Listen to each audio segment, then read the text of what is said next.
Let's take a look at command line basics, displaying a calendar of the current month. At the command line, there is a simple command that you can use to display a calendar of the current month. Cal.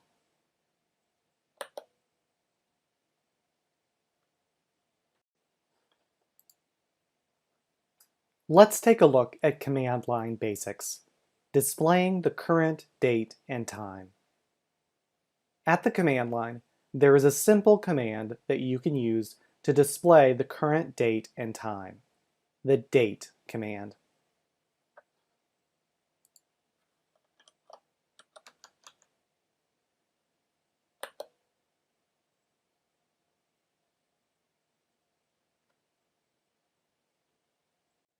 Let's take a look at command line basics, pwd. pwd is one of the simple commands that you need to learn. pwd stands for print working directory. This command gives us the location where we're currently located in the directory structure. Let's take a look at the manual page.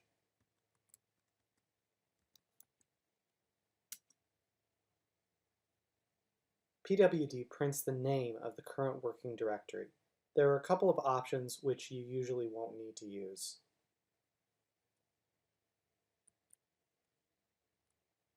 When we run pwd currently, we see that I'm in my home directory. We can explore other places in the file system and use pwd to identify where we are. Let's use the cd command to go somewhere else.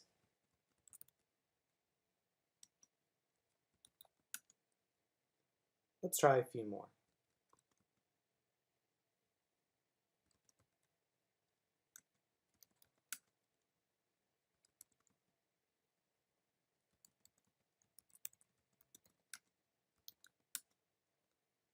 You'll see that wherever I go, I can use pwd to find out the location where I am.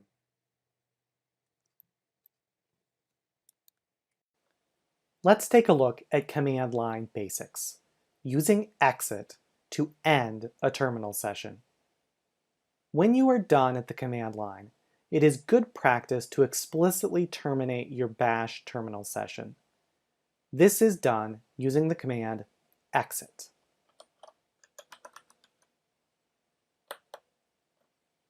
After you execute this command, your bash session ends.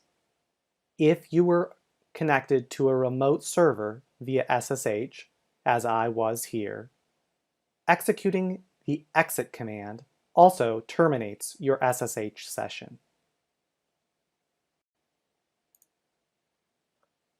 Let's take a look at command line basics, using up and down arrow keys to navigate the command history.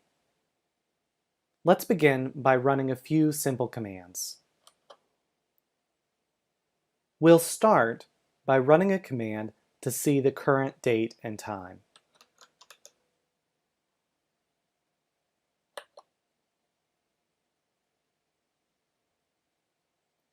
Next, we'll print a simple message.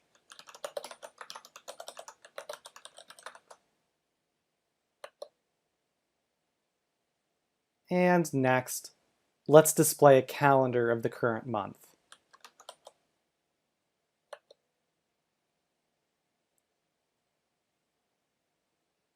When working at the command line, it is likely that you may want to run a command again.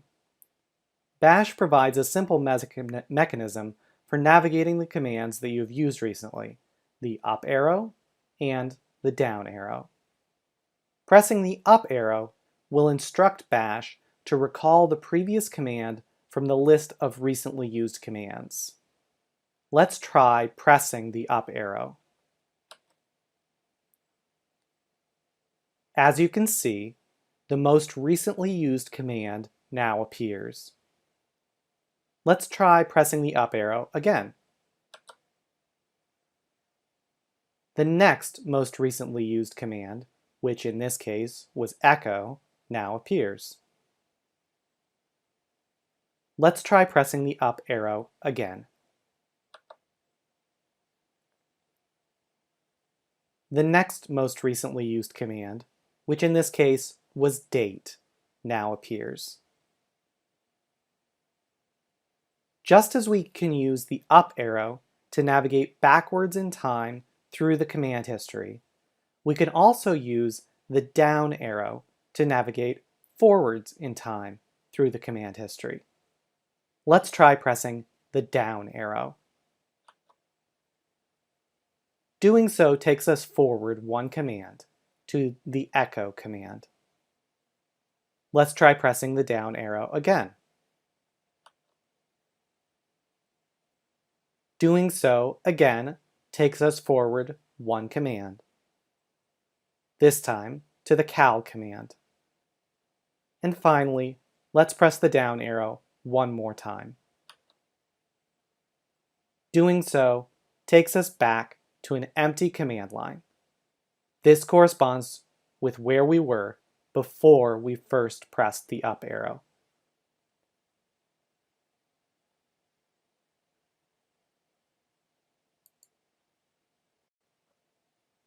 Let's take a look at command line basics, using left and right arrow keys to navigate within the current command. Let's begin with a command that displays a simple message.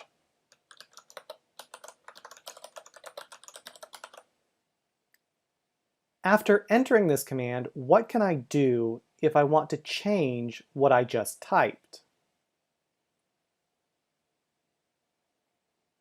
One option would be to delete what I typed using the backspace key,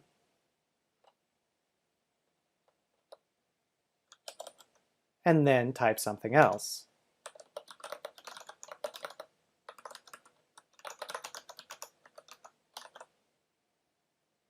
However, there is a more efficient option. By using the left and right arrow keys, I can navigate backwards and forwards within the command as I type.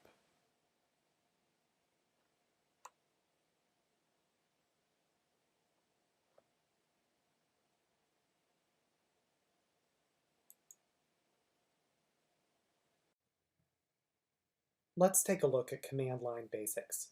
mkdir. mkdir is used to create directories.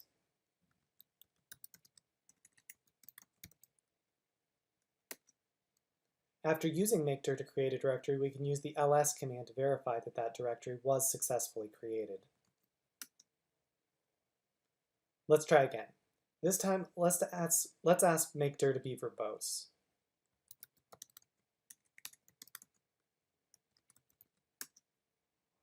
By calling mkdir with the -v flag, mkdir prints a message for each created directory. We can, of course, still use ls to verify that the directory was created. mkdir can also be used to create multiple directories at one time.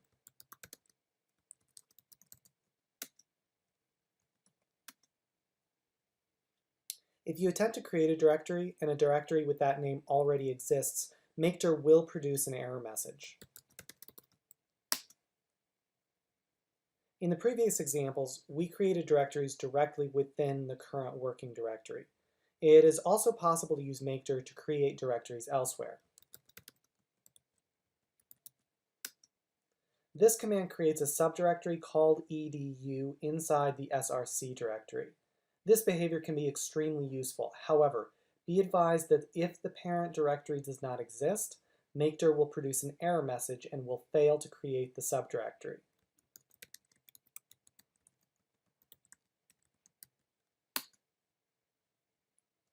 This command failed because the examples directory doesn't exist.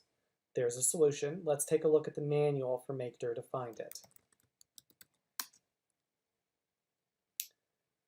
The -p flag instructs mkdir to make parent directories as needed.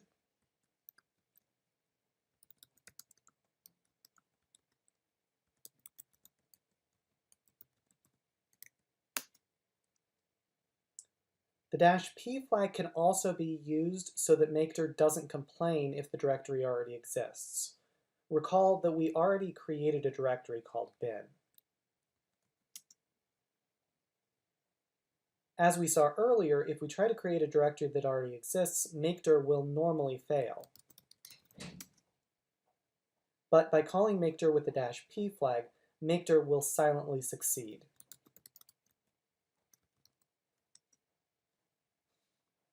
In all of the examples so far, we've asked mkdir to create directories within the current working directory. We can alternatively call mkdir using absolute paths.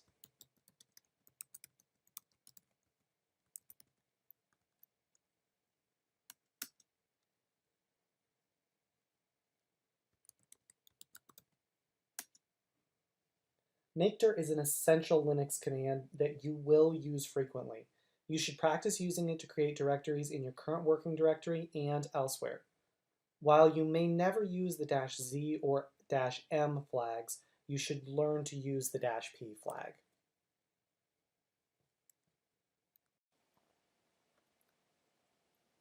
Let's take a look at command line basics, using ls to list the contents of the current working directory. ls is one of the most commonly used commands. Let's take a look. If I run ls with no arguments, it will display the contents of the current working directory. We can now see that this directory contains 5 other directories: baz, foo, homework, knlm, and zork. Let's navigate to another directory.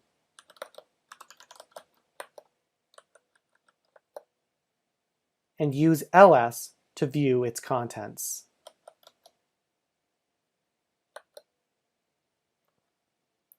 We can now see that the current working directory, knlm, contains a number of files and directories.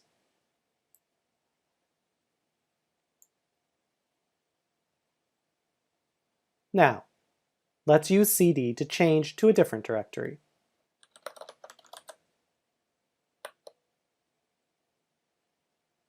Now, if I run ls with no parameters, it's going to print the contents of the current working directory, which is /user.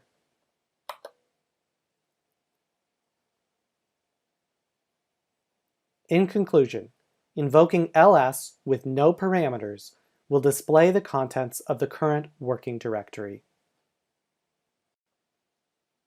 Let's take a look at command line basics, using less to view text files.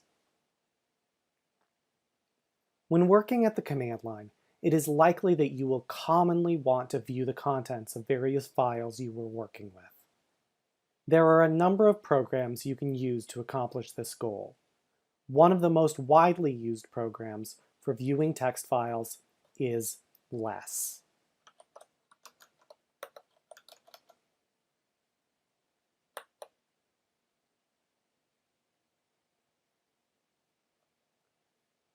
Like many programs you will encounter, the name less is a play on words. Less was developed as a more fully featured replacement for an earlier text viewing application whose name was more. Less can be used to view the contents of text files.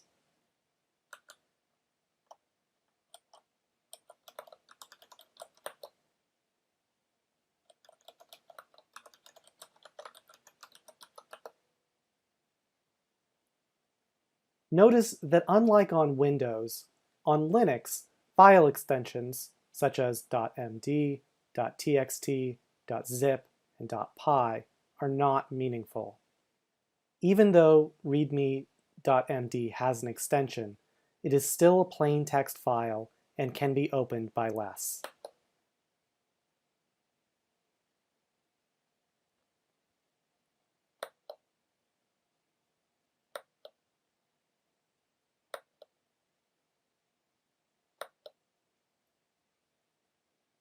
Less can be navigated, page up and page down, using various key shortcuts, including space to page forward and B to move backwards.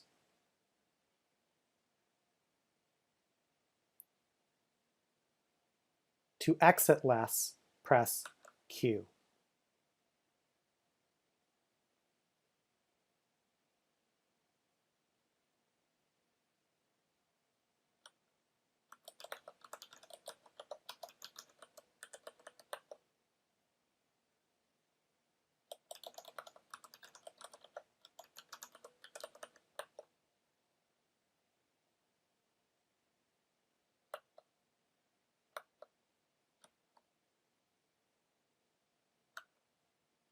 Less has lots of options.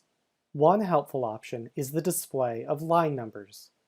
This option can be enabled with the -n flag.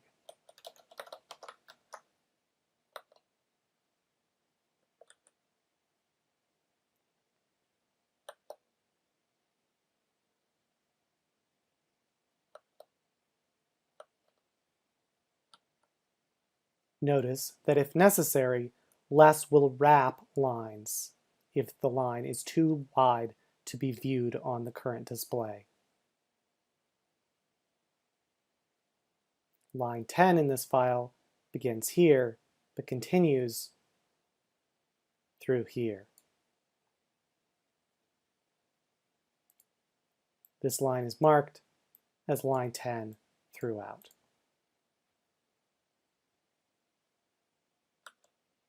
Let's take a look at some other files.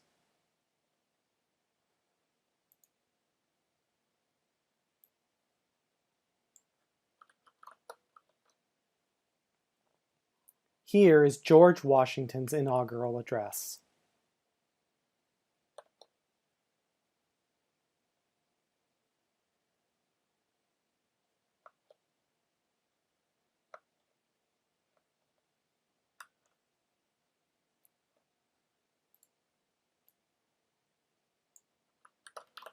And here is Johnson's.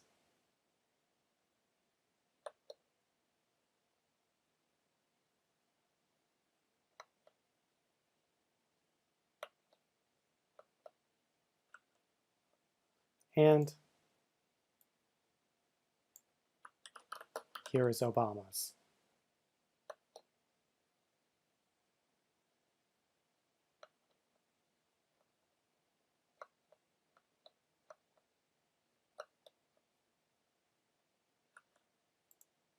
The text files don't have to be in English.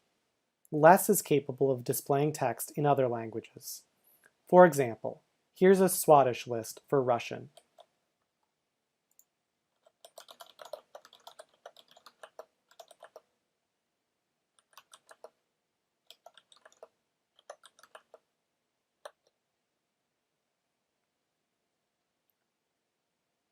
Less can also open more than one file at a time.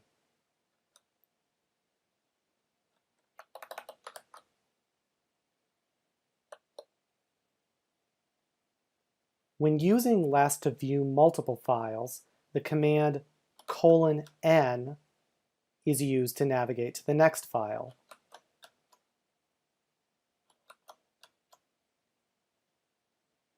And the command :p is used to navigate to the previous file.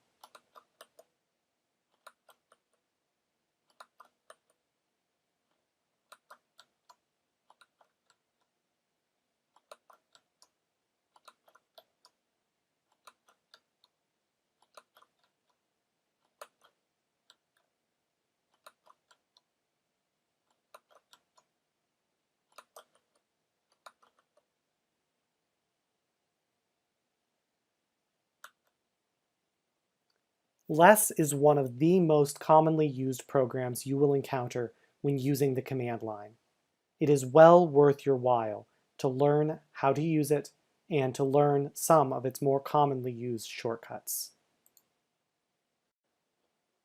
Let's take a look at command line basics, using ls to list the contents of a non-current directory using a relative path. Let's take a look. If I run ls with no arguments, it will display the contents of the current working directory.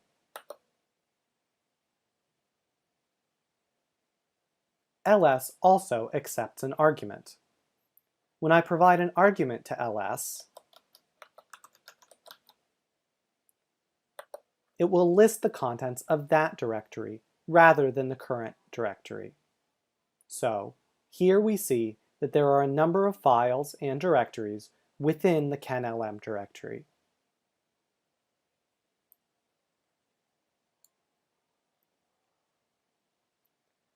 If we want to see the contents of one of these subdirectories, one approach would be to use cd to navigate to that subdirectory and then use ls to view its contents.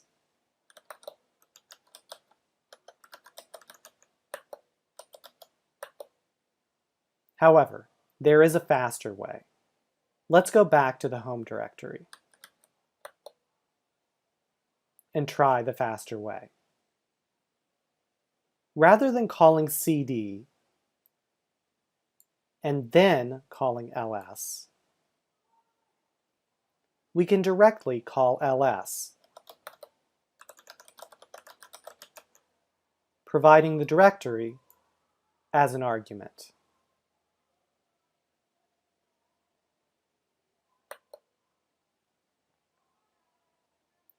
In the above invocation of ls,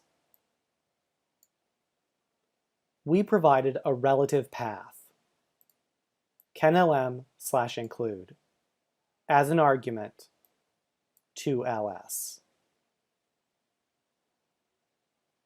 After doing so, ls listed the contents of the specified directory.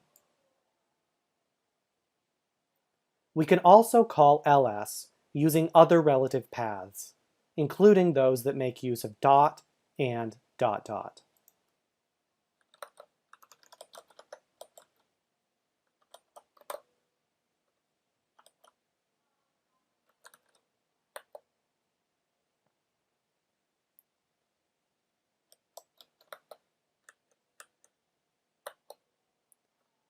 Recall that dot dot refers to the parent of the current working directory. In this case, the parent of the current working directory is kenlm. Let's try another.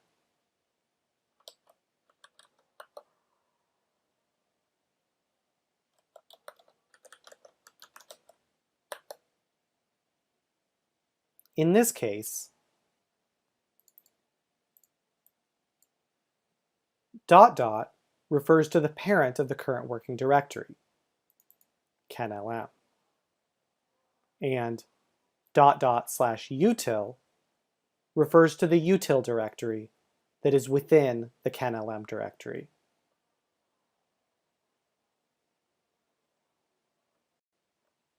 Let's take a look at command line basics, using ls to list the contents of a non-current directory using an absolute path.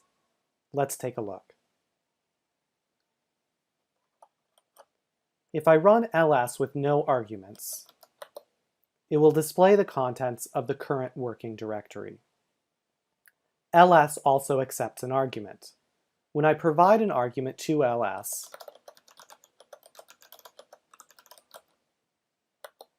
it will list the contents of that directory rather than the current directory.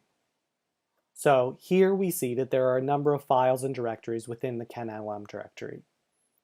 If we want to see the contents of one of these subdirectories, one approach would be to use cd to navigate to that subdirectory, and then use ls to view its contents.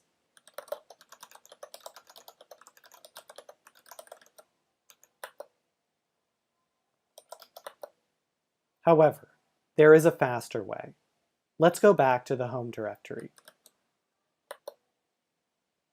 and try the faster way. Rather than calling cd and then calling ls,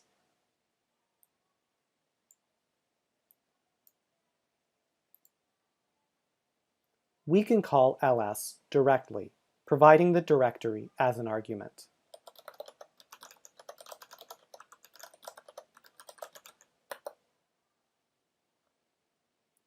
In the above invocation of ls, we provided an absolute path, /home, /lanes, /kenlm, /include, as an argument to ls. Let's take a look at command line basics, identifying and understanding symbolic links. Let's take a look.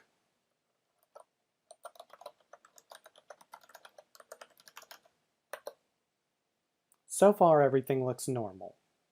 User bin Python is a file. More specifically, we can use this file to invoke the Python interpreter. Let's look more closely at this file.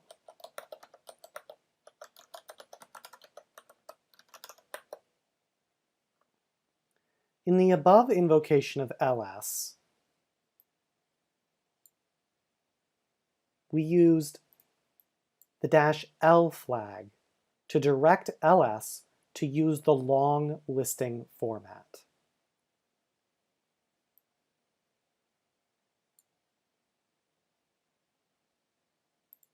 Notice that in this long listing, there is an arrow. The arrow means that user bin Python is not a regular file. Instead, it is a symbolic link that points to another file. In this case, user bin Python points to the file Python 2.7. We can confirm that user bin Python is a symbolic link by invoking the program file.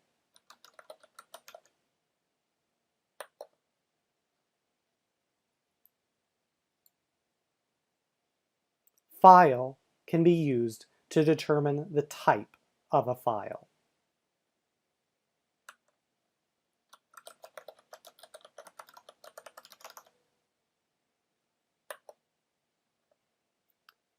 This confirms that user bin Python is a symbolic link.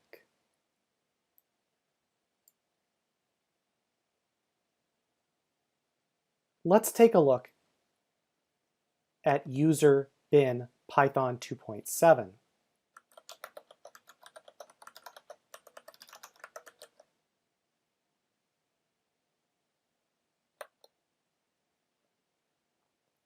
We see now that user bin Python 2.7 is an actual executable file.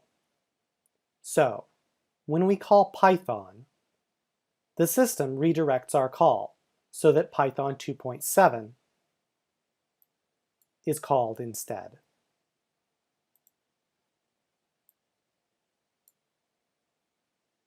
Now, let's look at a slightly more complex example.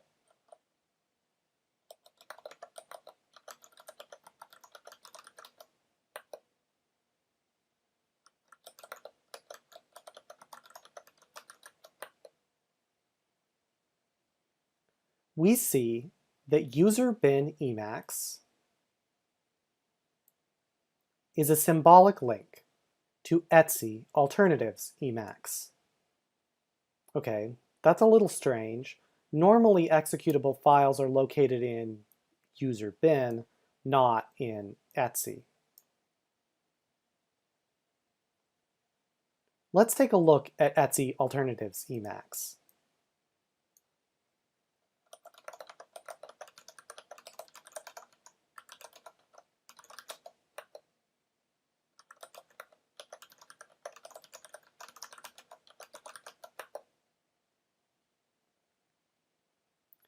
We see now that we have another symbolic link. Etsy alternatives Emacs is actually a symbolic link to user bin emax24x.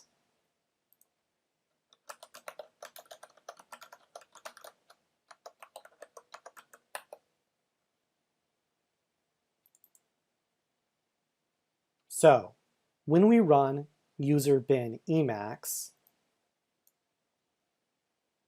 the system redirects our call twice. First, to etc alternatives emax, and then finally to user bin emax24x. In conclusion, symbolic links, like shortcuts in Windows and aliases in the Mac OS, provide a mechanism for referring to another file. Symbolic links can be easily identified by using ls with the -l flag, and also by using the file command. Let's take a look at command line basics, using ls to view hidden files.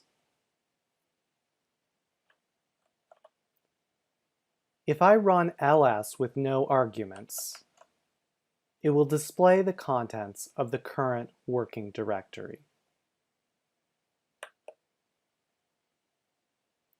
We can see now that this directory contains 5 other directories: baz, foo, homework, canlm, and zork. However, this directory actually contains a number of other hidden files.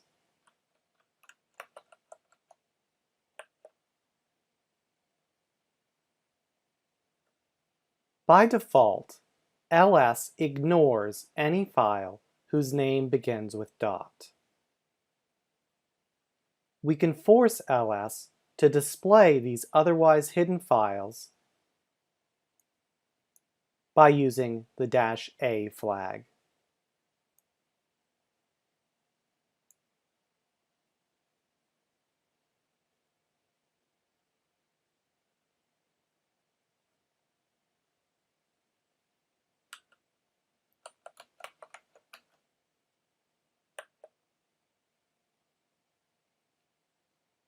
As you can see, when we invoke ls with the -a flag in the home directory, a number of hidden files can be seen.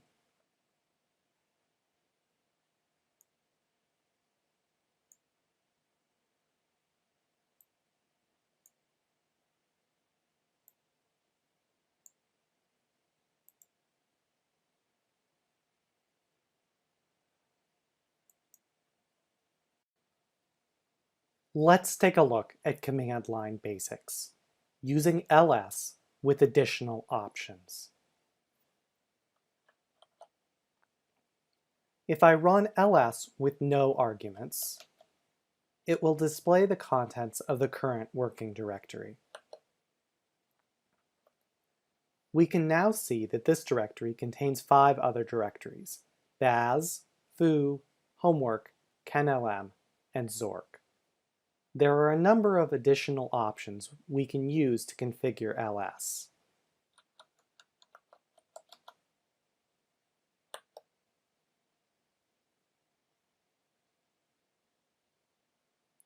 One commonly used option is the -l flag.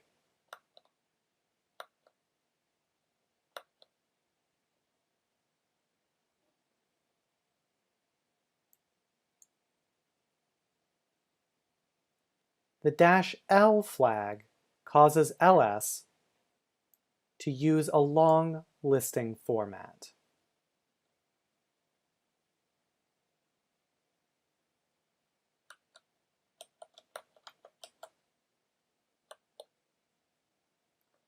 Using the long listing format shows us additional information for each file.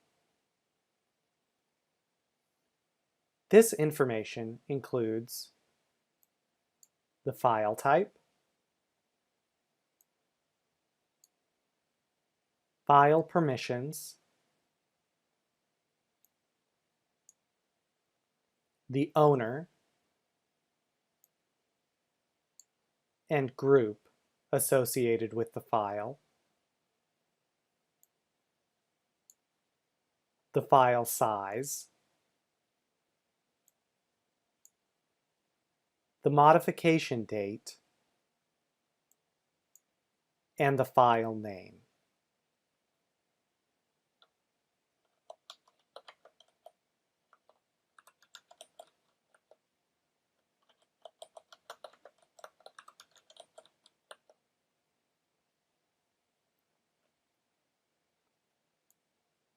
The file sizes reported by ls-l aren't particularly readable.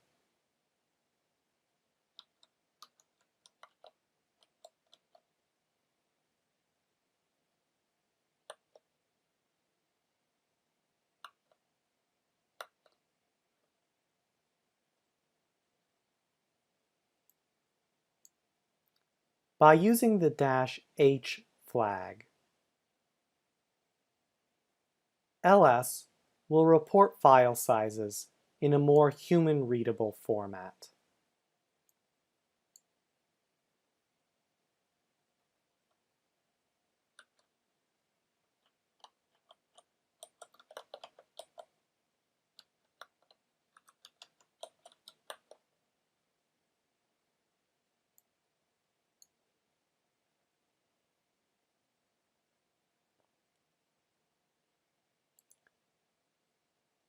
Notice that when we specify multiple flags, we can either list each flag separately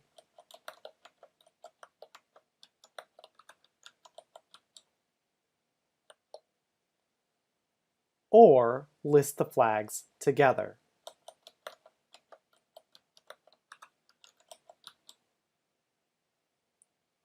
The above two commands are equivalent.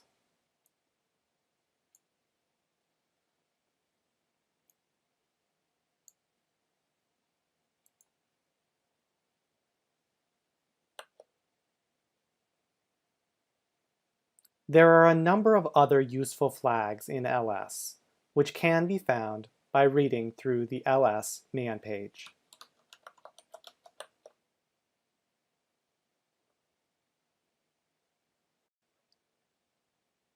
Let's take a look at command line basics, using rm to delete files and directories.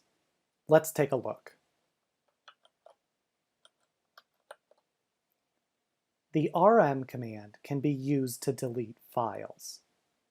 Let's use rm to delete the file license in the current directory.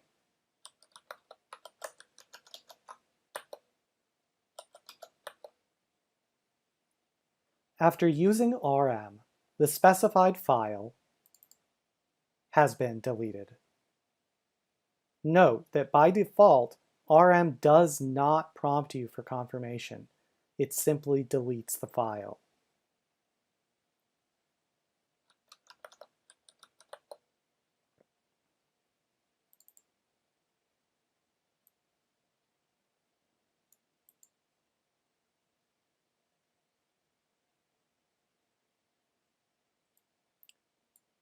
If you use the -i flag, rm will prompt you for confirmation before it begins deleting files.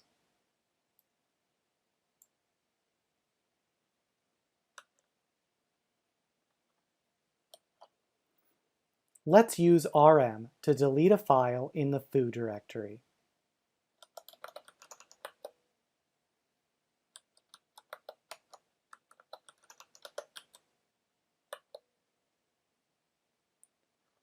Because we specified the -i flag, rm prompted us for confirmation before it deleted the file. Let's see what happens if I say no.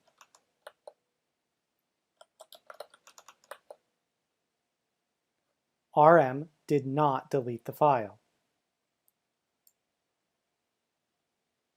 Let's try again, and this time we'll say yes to the confirmation.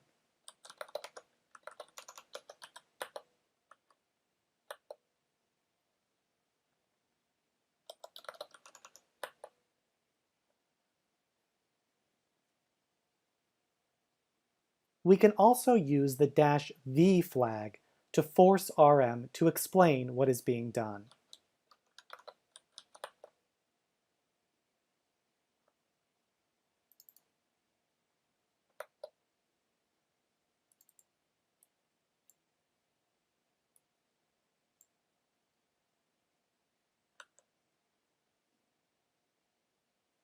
Let's try removing another file, this time using the -v flag.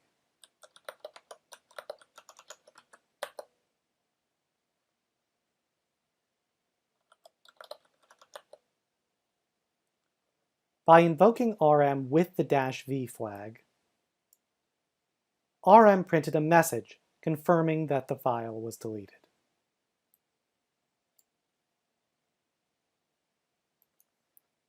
We can also invoke RM with an absolute path.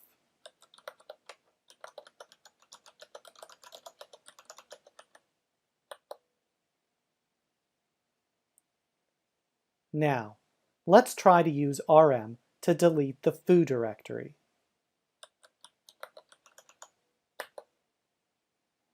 What just happened? We called RM,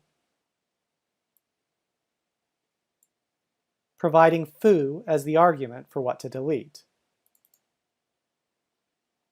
And RM failed to delete the directory.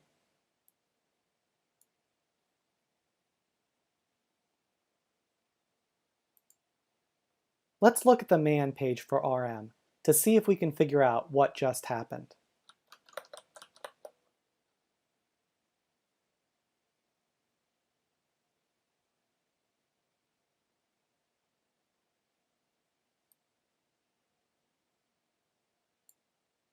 By default, RM does not remove directories.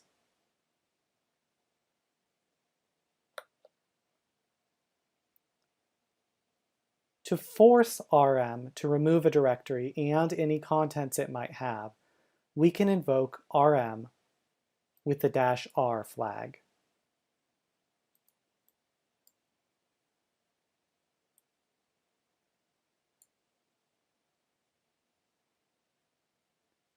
In many cases, especially when you are new to the command line, it is advisable to use the -I or -I flag when invoking RM recursively.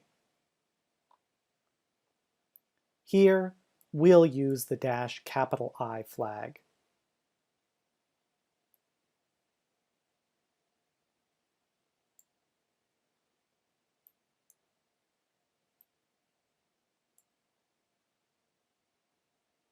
We will also use the -v flag so that RM will confirm what files it deletes.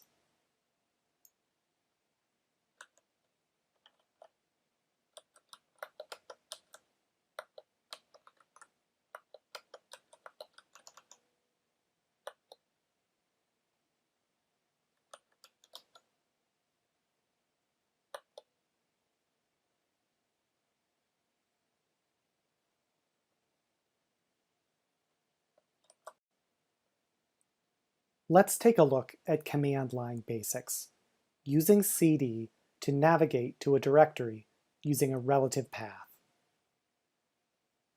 Let's take a look at where we are, the current working directory.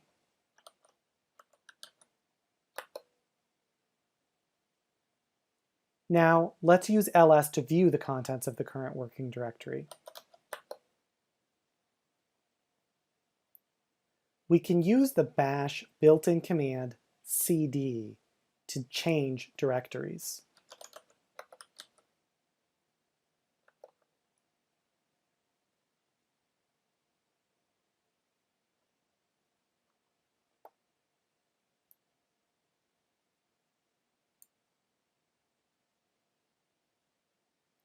To use cd, we provide the name of the directory into which we wish to navigate.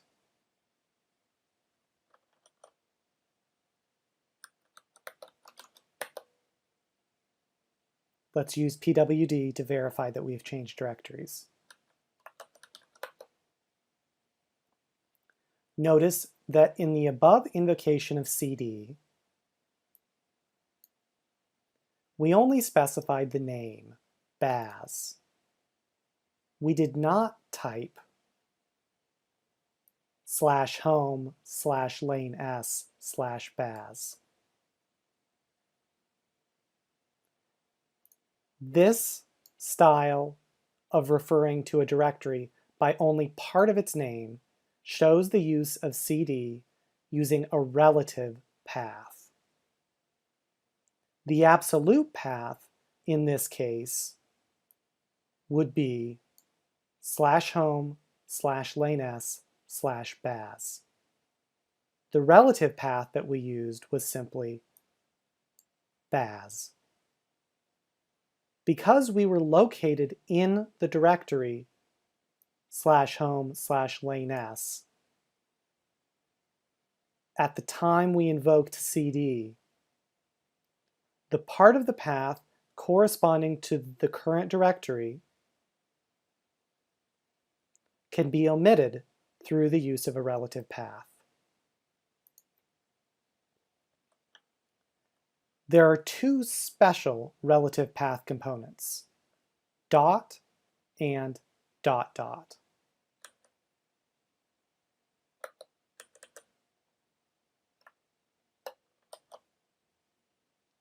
Dot refers to the current working directory. Dot dot refers to the parent of the current working directory. Let's recall where we are. The current working directory, baz, is located within the directory lane_s. We could refer to the parent by its absolute path, /home/lane_s, or we could refer to it as dot dot. Let's use cd and dot dot to navigate to the parent of the current working directory.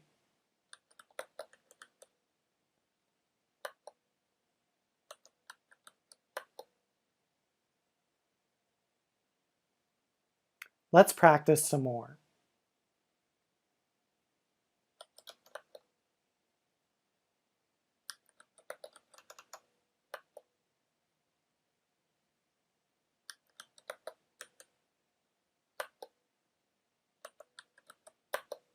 What just happened? We told cd to navigate to dot. Dot is another name for the current working directory. Consequently, we stayed in the same current working directory. In other words, we didn't go anywhere.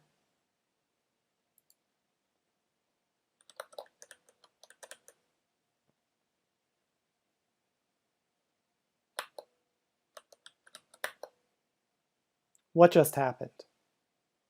We were in /home/lane_s/foo.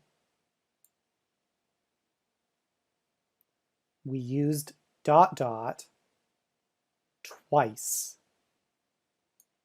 From /home/lane_s/foo, dot dot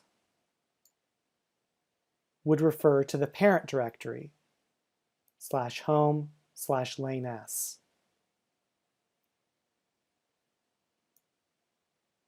But we used the relative path dot dot slash dot dot. If dot dot is the parent, then dot dot slash dot dot is the parent of the parent. In this case, the parent is /home/lane_s, and its parent is /home. So, invoking cd dot dot slash dot dot from home lane_s foo takes us to home.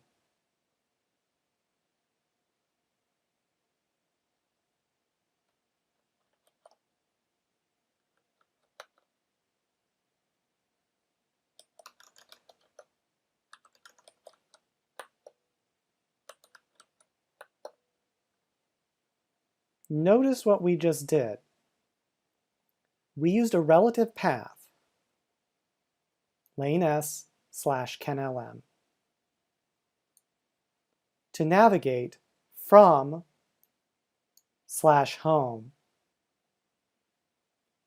to /home /lane S / kenlm.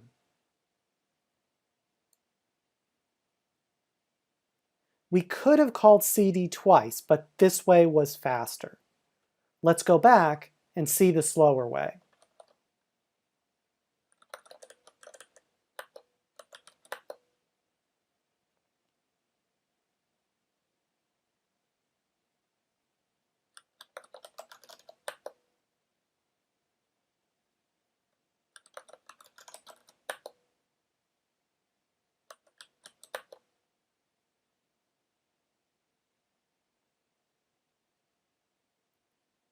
We used cd here to navigate one directory at a time.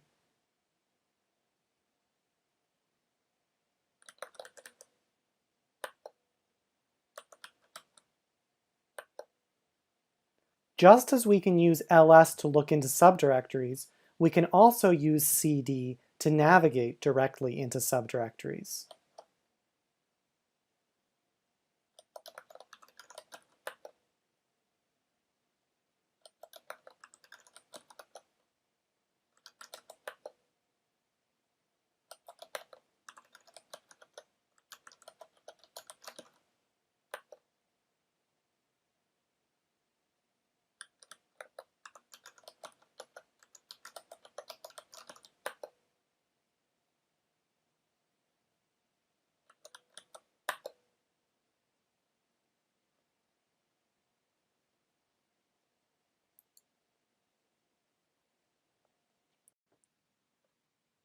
Let's take a look at command line concepts, understanding complex relative paths using dot and dot dot.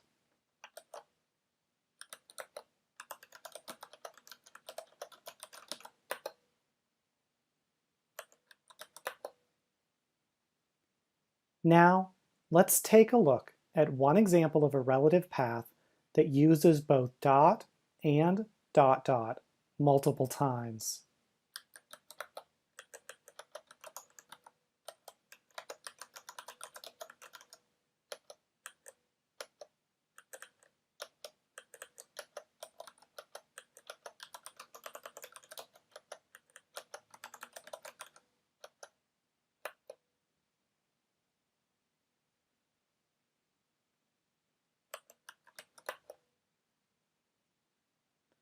Now, let's go back and take a closer look at this complex relative path. We'll begin by visualizing the directory tree in which we're operating. The directory tree looks like this. For convenience in keeping track of subdirectories, I have color-coded the subdirectories we'll be discussing. The current working directory is /home /lane S /kenlm /util /stream. Notice that I've color-coded the names in this path to match the corresponding subdirectories in the directory tree.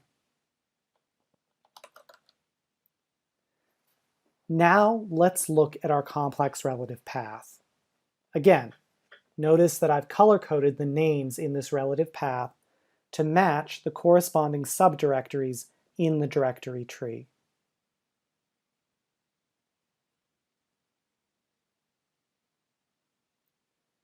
Dot dot, which you see here in red, refers to the parent of the current working directory.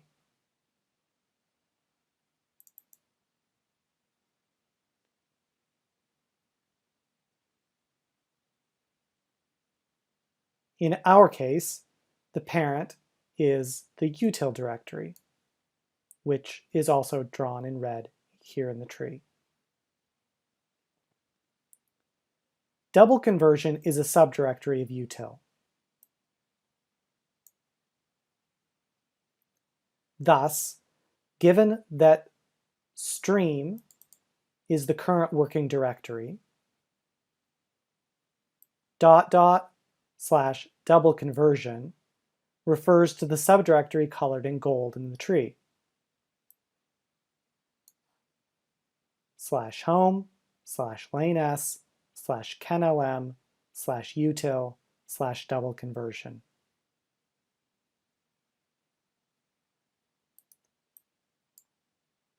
Dot is another name for the current directory.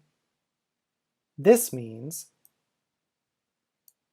that / double conversion /dot means exactly the same thing as / double conversion.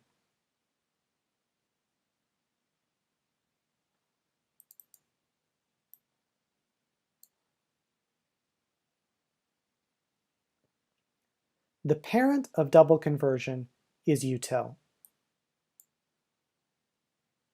Thus, / double conversion /dot / refers to the red node in the tree, whose absolute path is /home /lanes /kenlm /util.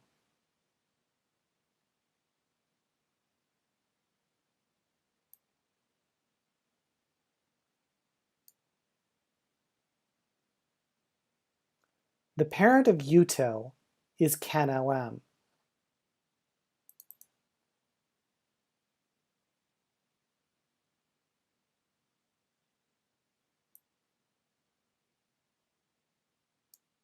So, / double conversion /dot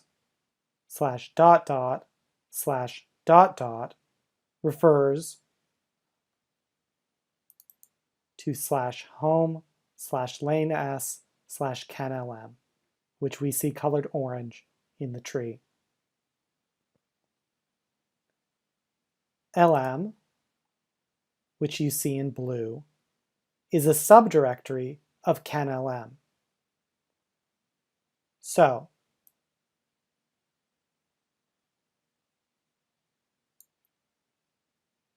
/ double conversion /dot /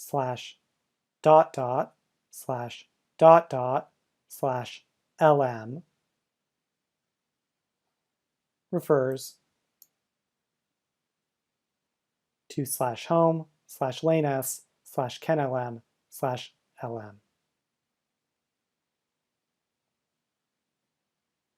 And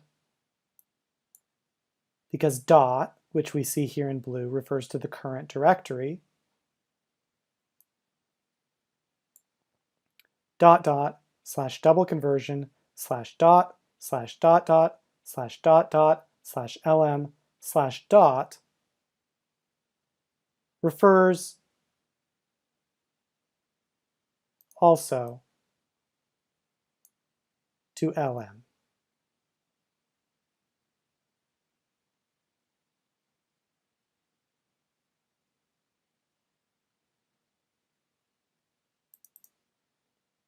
Wrappers is a subdirectory of lm. So,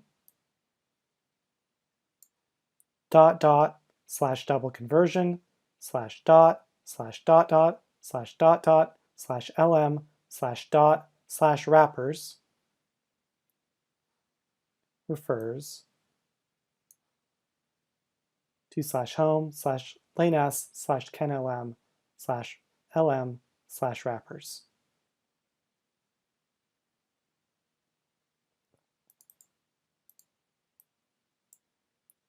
/, which we see here in blue, refers to the parent of the current working directory.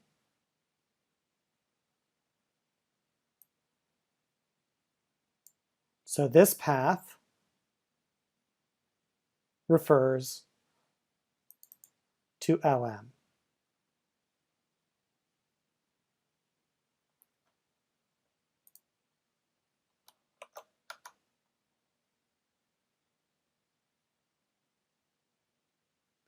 And finally, builder is a subdirectory of LM. And so, dot dot slash double conversion slash dot slash dot dot slash dot dot slash LM slash dot slash wrappers slash dot dot slash builder refers to home, lane S, kenlm, LM, builder.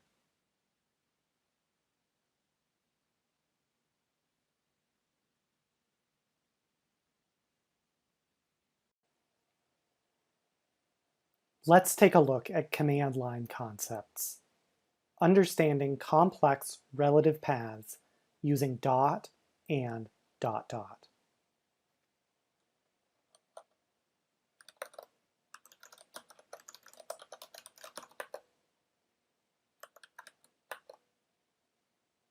Now, let's take a look at one example of a relative path that uses both dot and dot dot multiple times.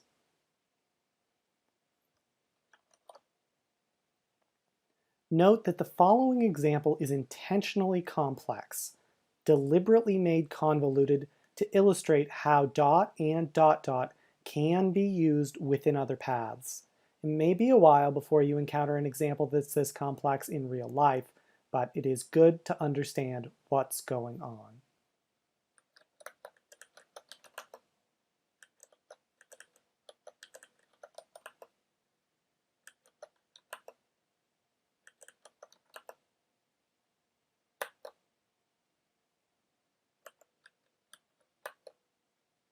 Now, let's go back and unpack that messy path.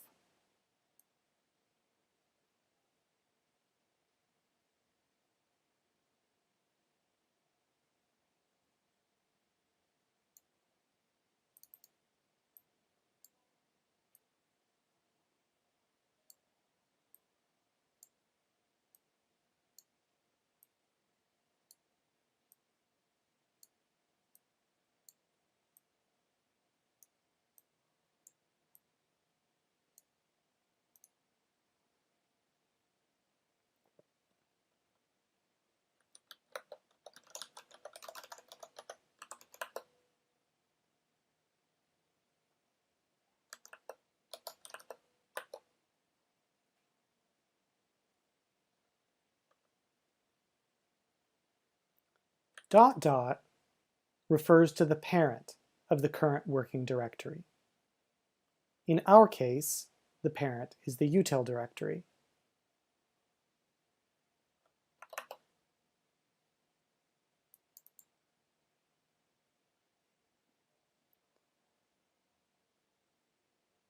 Double conversion is a subdirectory of util.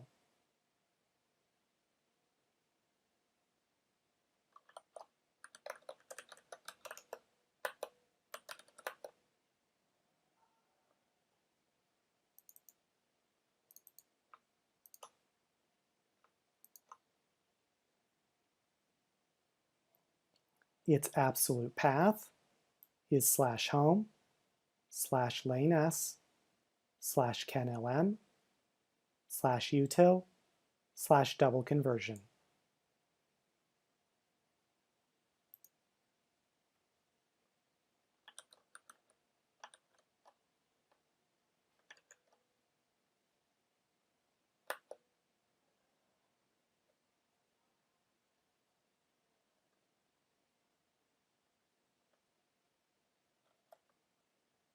Dot is another name for the current directory.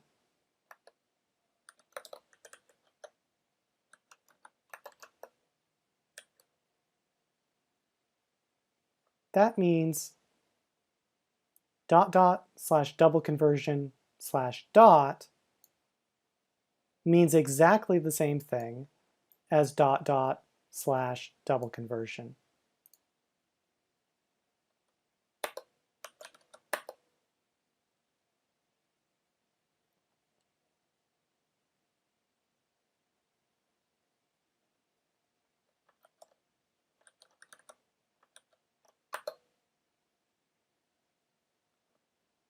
The parent of double conversion is util. The parent of util is canlm.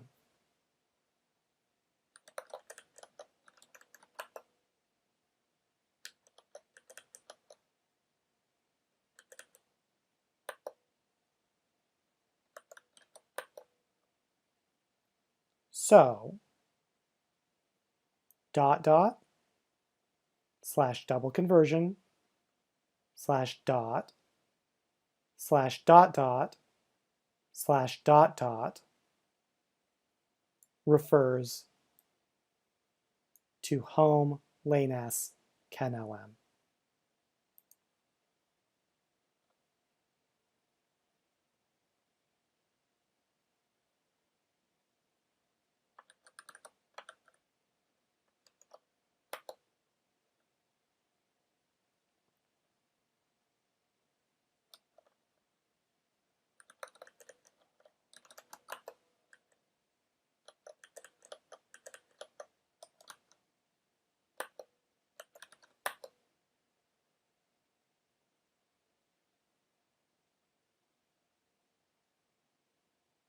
lm is a subdirectory of canlm. So, dot dot slash double conversion slash dot dot dot slash dot dot slash lm refers to home lanes canlm lm.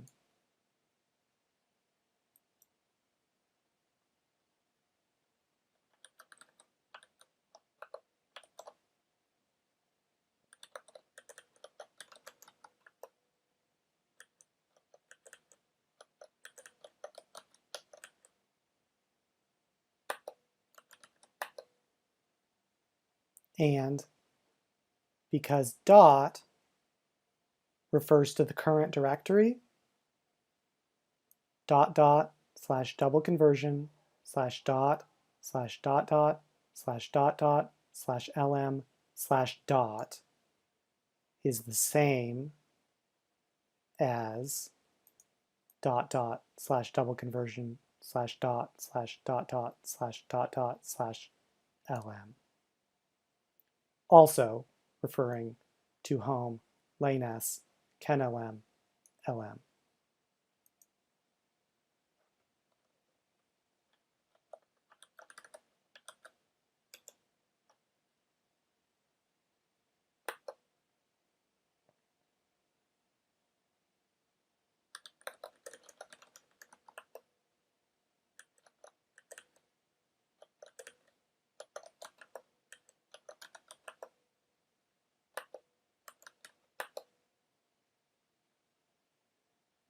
Wrappers is a subdirectory of lm.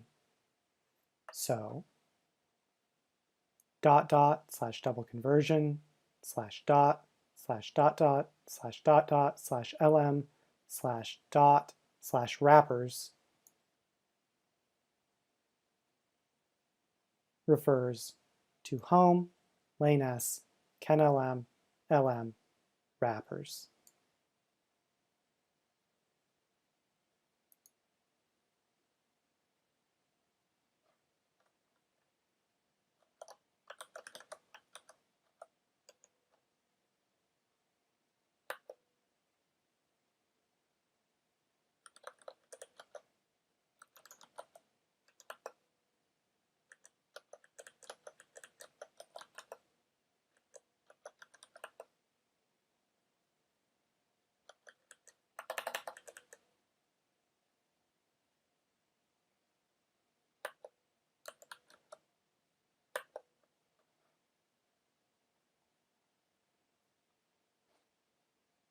Dot dot refers to the parent of the current working directory.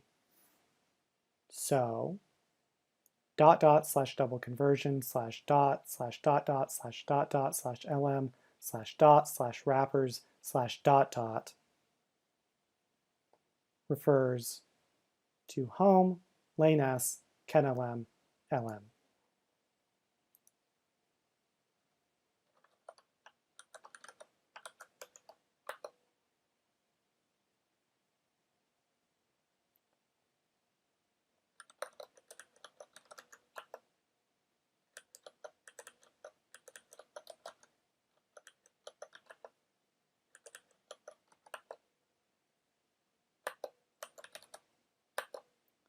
And finally, builder is a subdirectory of lm. So dot dot slash double conversion slash dot dot slash dot dot slash lm slash dot slash wrappers slash dot dot slash builder refers to home, lane s, kenlm, lm, builder.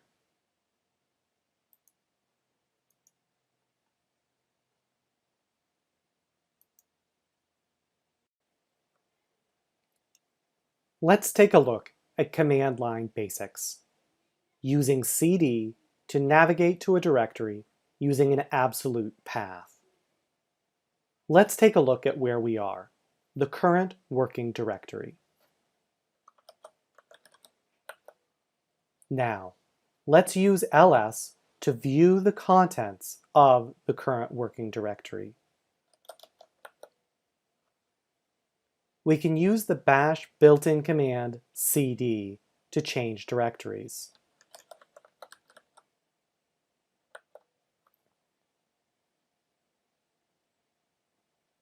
To use cd, we provide the name of the directory into which we wish to navigate.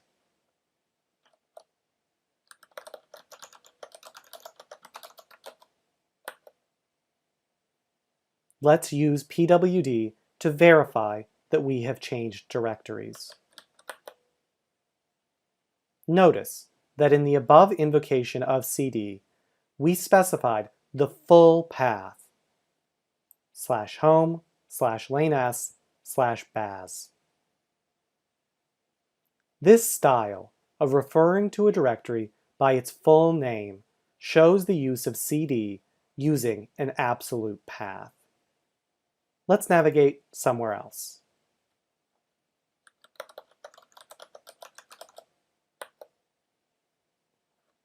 In the above command, the absolute path that we used was /user/local.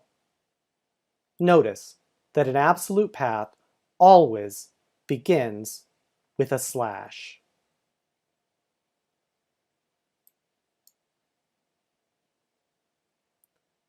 The layout of the Linux directory structure is a tree. There is a single unique root of the file system tree. The notation / represents the root of the file system. All directories have / as their ultimate ancestor. Every absolute path begins with /. Every absolute path specifies a sequence of contains relations, beginning with the current file or directory and ending at the root of the file system.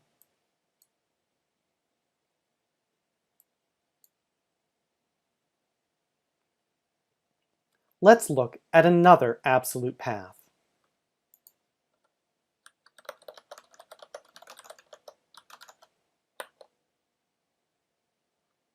We used cd to navigate to /user/share/man. /user/share/man is an absolute path. Let's decompose this absolute path to understand it better. Man is a directory. We can use ls to view its contents.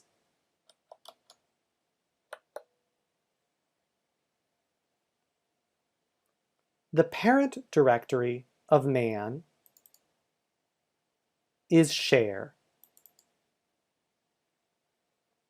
In other words, the share directory contains the man directory. Let's verify this by using ls to view the share directory.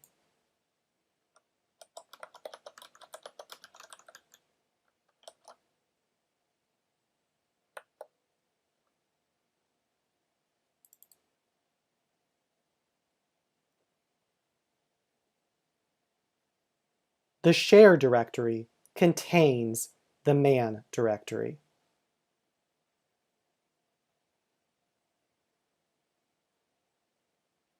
The parent directory of share is user.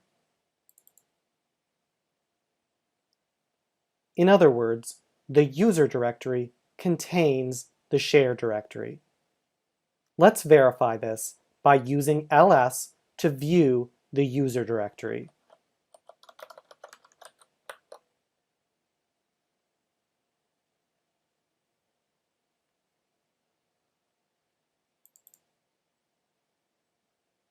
The user directory contains the share directory.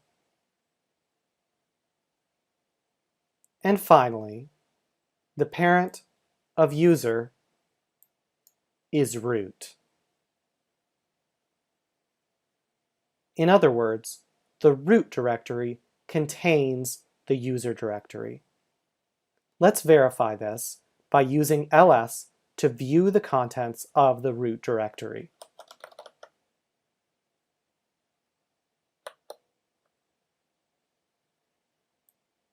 The root directory contains the user directory. Let's take a look at command line basics, using cd without options to navigate to the home directory. Let's take a look at where we are, the current working directory. We are currently located in the home directory. Each user has a unique home directory. The path of the home directory can also be observed by printing the value stored in the home environment variable.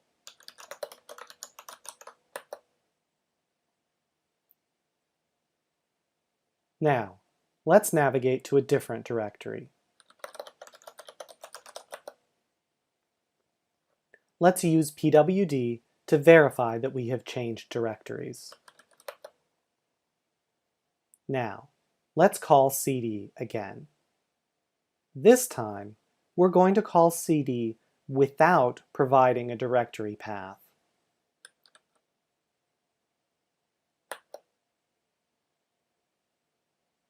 What just happened? Normally, when we call cd, we provide a relative or absolute path to a directory, and cd then takes us to that specified directory. In this case, we didn't provide a directory. So where did we go? Let's use pwd and the documentation for cd to figure out what just happened.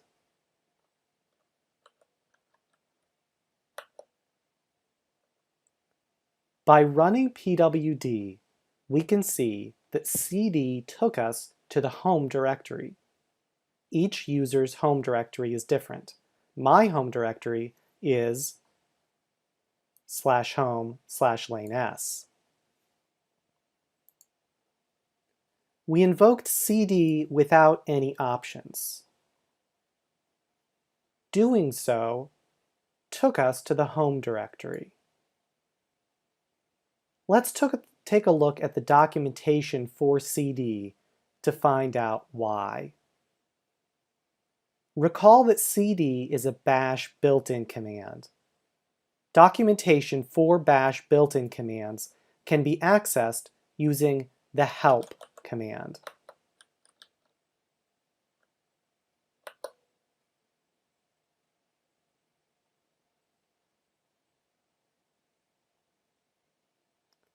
The documentation states that cd is used to change the shell working directory.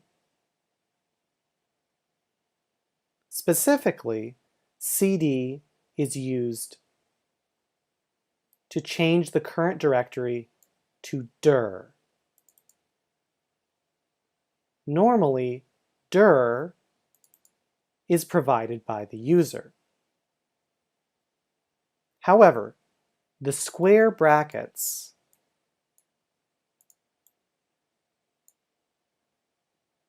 in the usage means that providing this value is optional. In other words, users are allowed to call cd without providing a directory. When this happens, cd falls back to a default value for dir.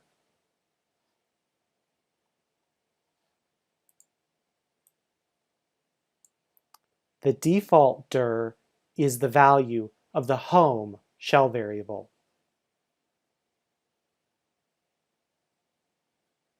As we saw earlier,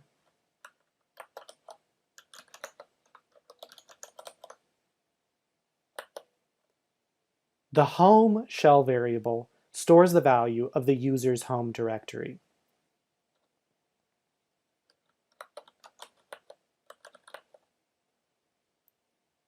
Thus, calling cd without any options takes us to the home directory.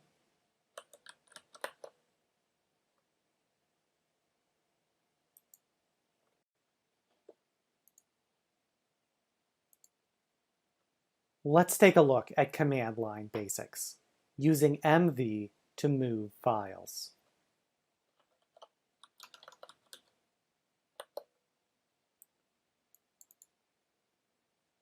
The mv command can be used to move files. mv takes two mandatory arguments.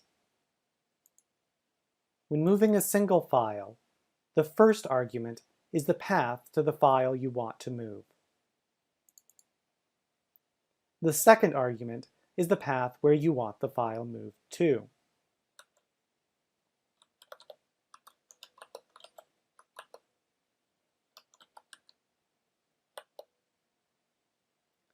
In the above invocation of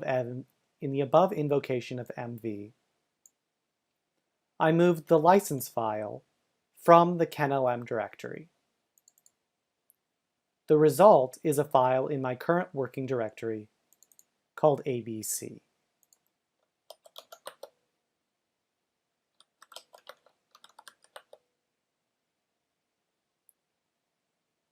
Another way to invoke mv is by giving mv a destination directory. For example, let's say we wanted to move the file abc from the current directory into the directory baz.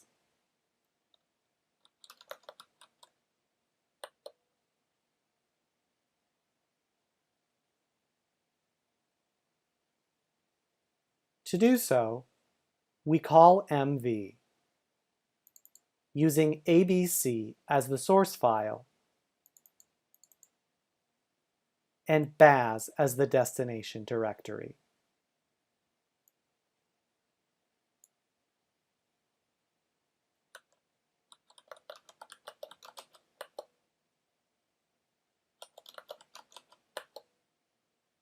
As you can see, after the above invocation of mv,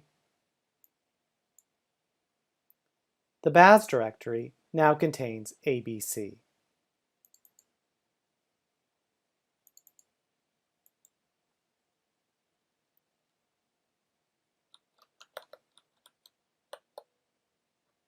Usually, it is not necessary to supply any options to MV. However, if you want confirmation of what MV is doing, invoking MV with the -v flag will explain what is being done.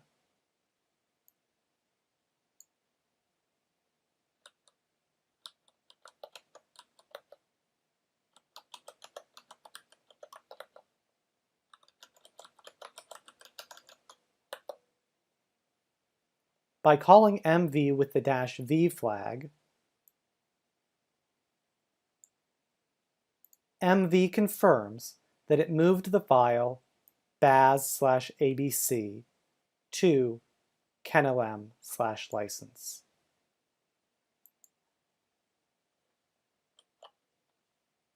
MV can also be used to move multiple files to a common destination directory. Let's use touch to create several empty files.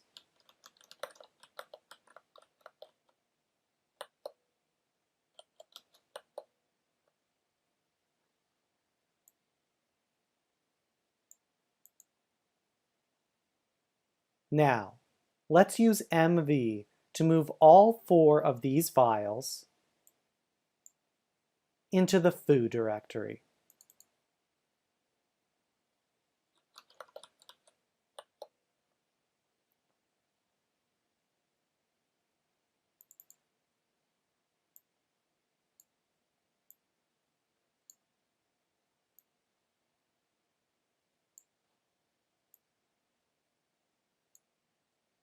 The ... notation here indicates that MV allows us to specify multiple source files.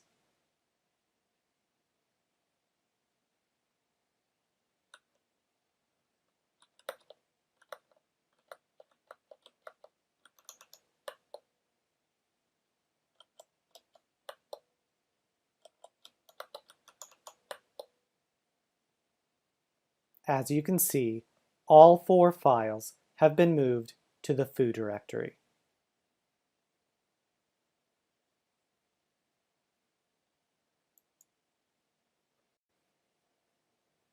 Let's take a look at command line basics, using cd to navigate using tilde. Let's take a look at where we are, the current working directory.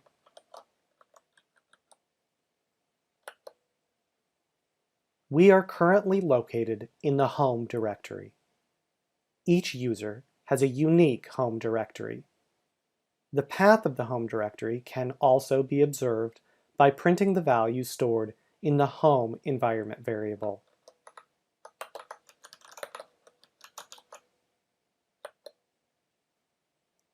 Let's look and see what other users have home directories on this system.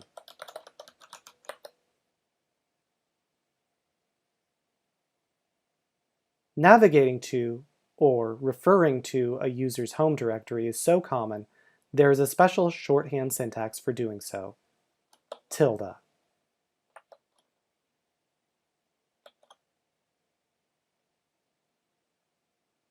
The notation tilde username refers to the home directory for username. For example, let's try navigating to the home directory for the user Bryce2.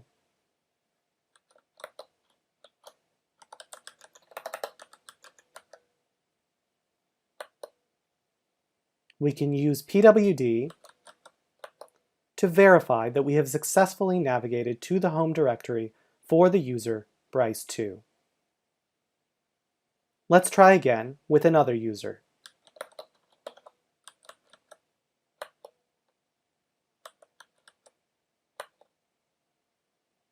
I can also use this notation to refer to my own home directory.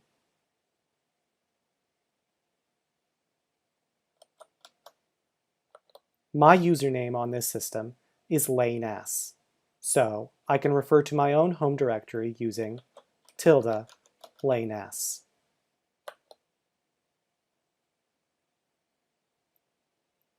It turns out that referring to your own home directory is even more common than referring to someone else's home directory.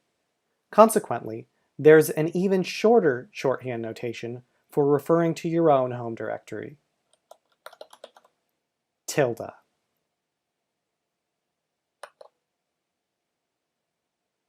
When used as a directory, a bare tilde without an accompanying username refers to the user's own home directory.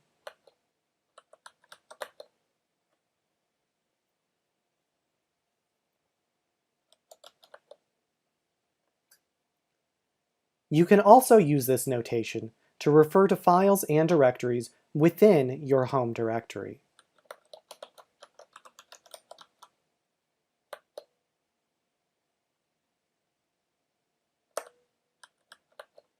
Notice that in the above invocation of cd, tilde/kenlm refers to the kenlm directory that is in my home directory.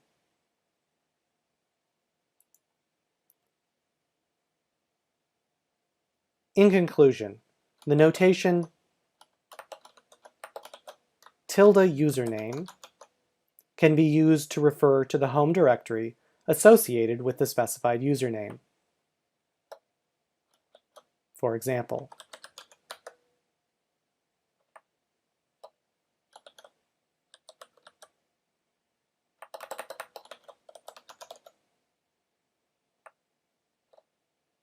and the notation tilde can be used to refer to your own home directory.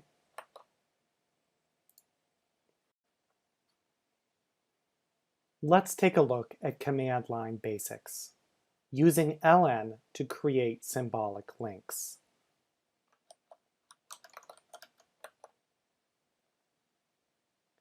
The ln command, when used with the -s flag, can be used to create symbolic links.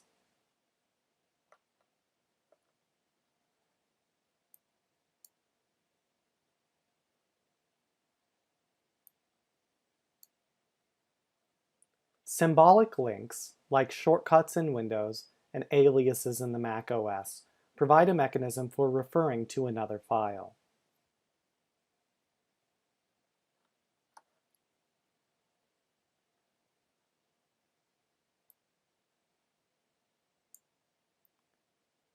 In its first form, ln takes two mandatory arguments.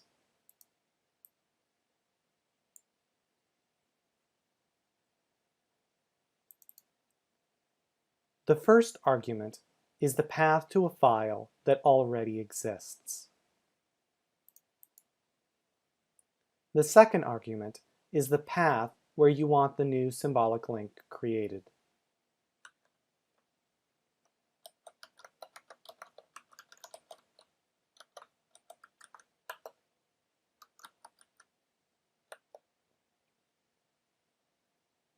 In the above invocation of ln, I created a new symbolic link called abc that points to the license file in the kenlm directory. abc is not a copy of license. It is a symbolic link to license.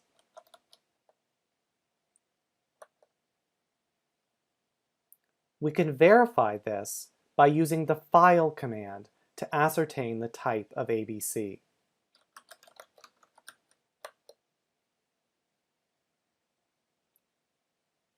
We can also verify this by calling ls with the -l flag.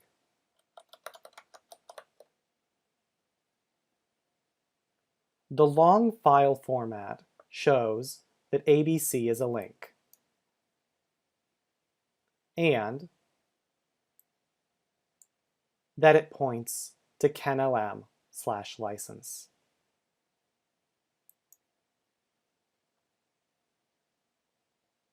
Now, let's take a look at the second form of invoking ln.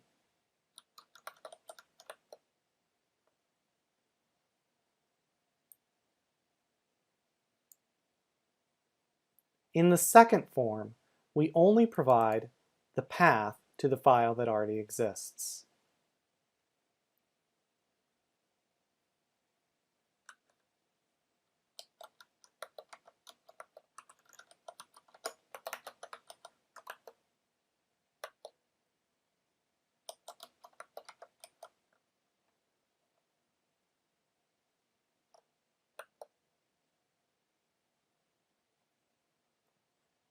When we invoke ln in this manner, providing only a single file as an argument,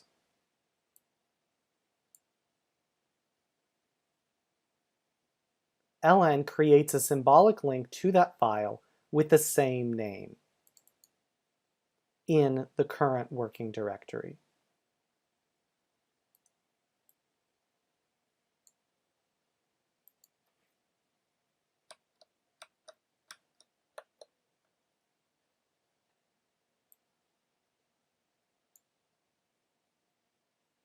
The third form of invoking ln is more advanced and can involve some additional subtleties, so we'll cover that in a separate video.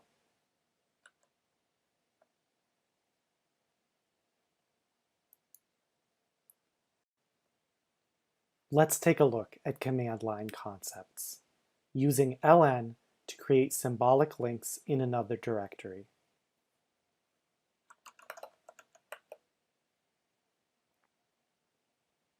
The ln command, when used with the -s flag, can be used to create symbolic links.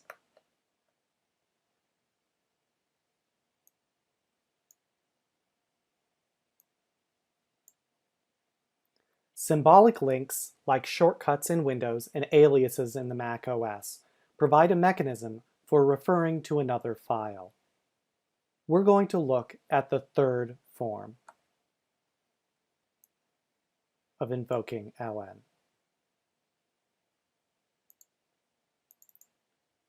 The first argument is the path to a file that already exists. The second argument is a directory in which you want the new symbolic link created.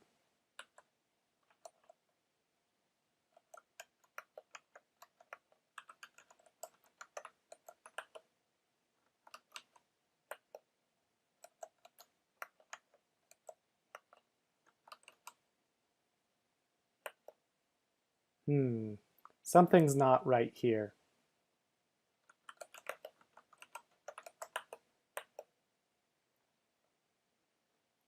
The symbolic link is broken.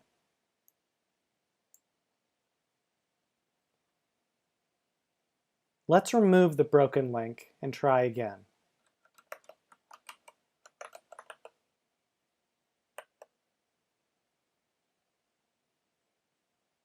In the above invocation of ln, we attempted to create a symbolic link in another directory. When we provided the first argument, it was a relative link. This use of a relative link in the third form of ln is the cause of our broken link. There are a couple of possible solutions. The first solution is simply to use an absolute path instead of a relative path.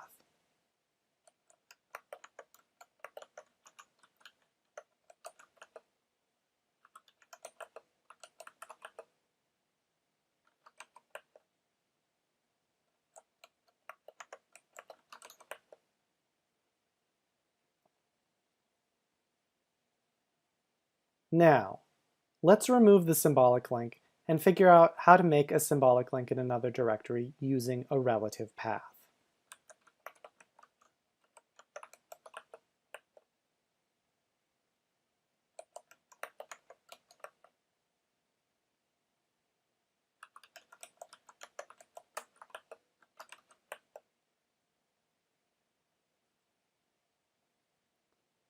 Let's try to figure out why this link is broken.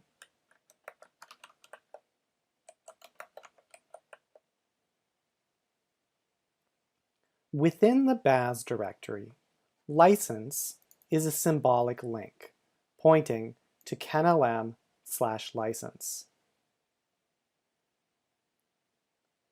kenlm/license is a relative path.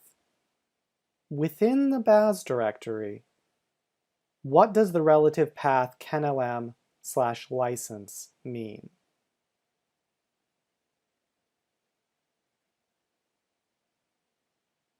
Well, it would mean that there should be a directory, a subdirectory, called kenlm within the current directory, baz.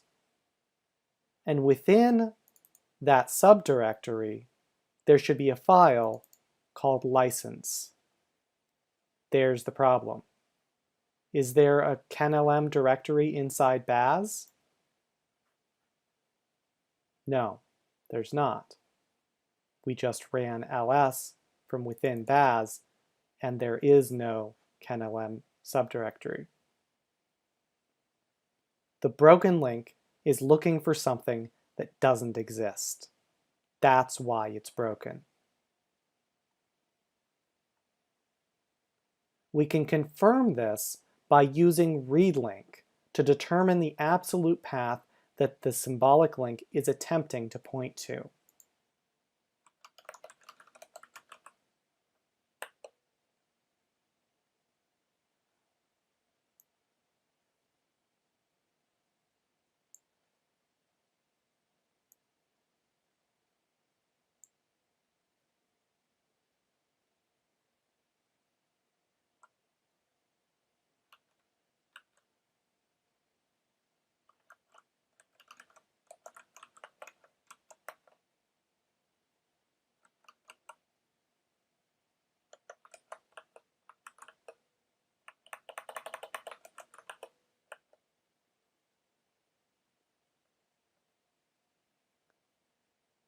This confirms that the symbolic link is looking for a file that doesn't exist.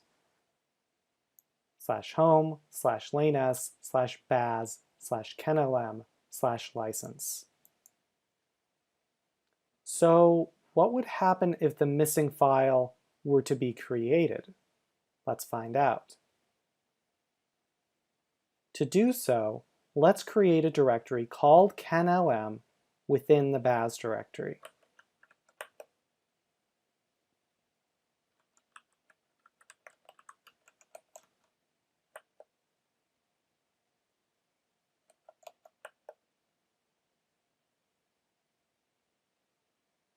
Now, let's use the touch command to create an empty file called license within our newly created kenlm directory.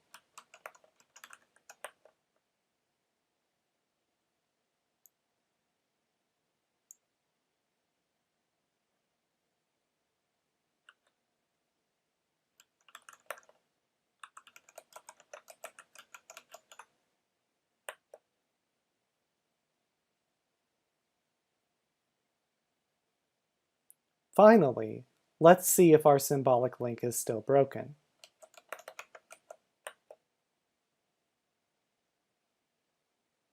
The symbolic link license in the baz directory is no longer broken.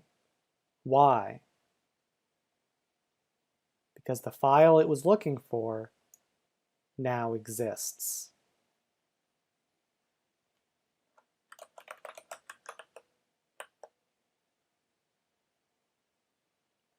So, our link is no longer broken, but it's pointing to the wrong file. Specifically, it's pointing to the empty file we just created. That's not what we want at all. Let's remove these dummy files and try again.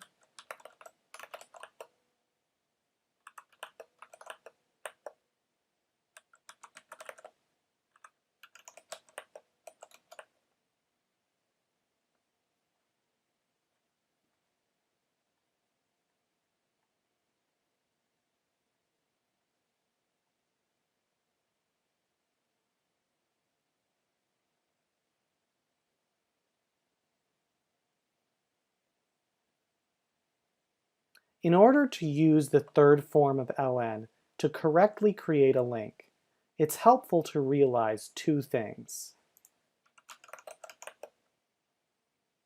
First, ln interprets this first argument as a string.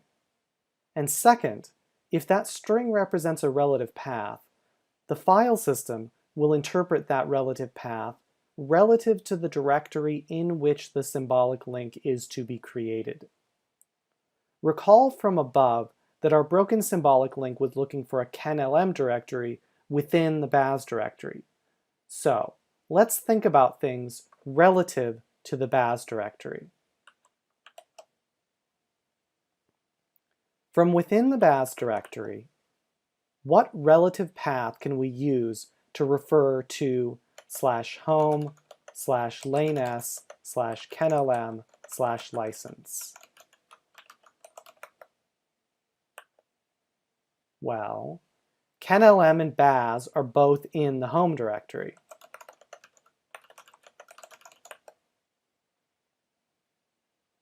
In other words, they have a common parent. We can refer to the parent of the current working directory as ...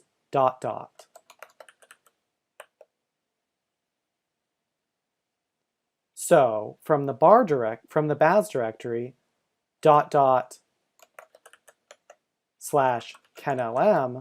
refers to /home /lanes/kenlm. And ... /kenlm/license refers to the file that we want. Armed with that information, let's try making that symbolic link again.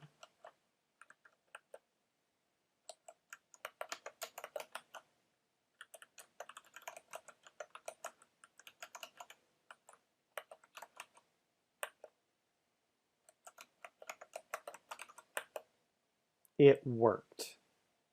We can use readLink to confirm that the symbolic link is now pointing to the correct file.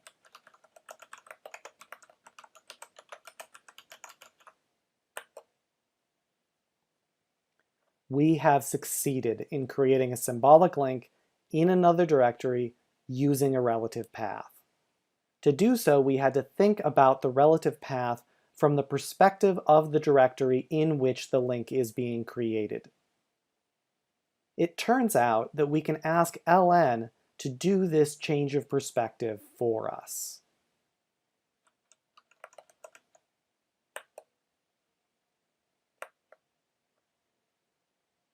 When invoked with the -r flag, ln will create the symbolic link relative to the link location. Let's remove the existing link and give this a try.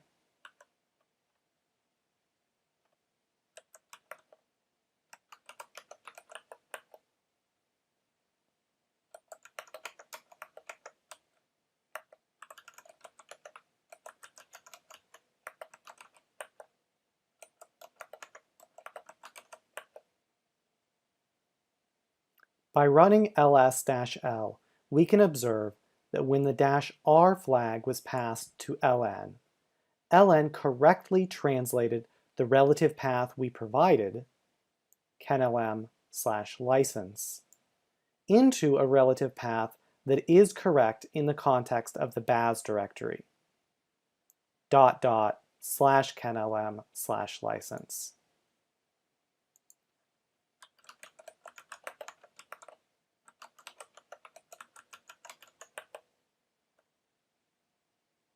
Calling readLink confirms that the symbolic link in the baz directory is indeed pointing to the correct file, /home /lanes/kenlm/license.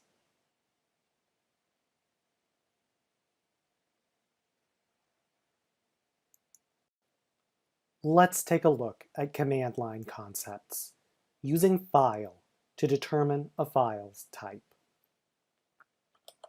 Let's take a look.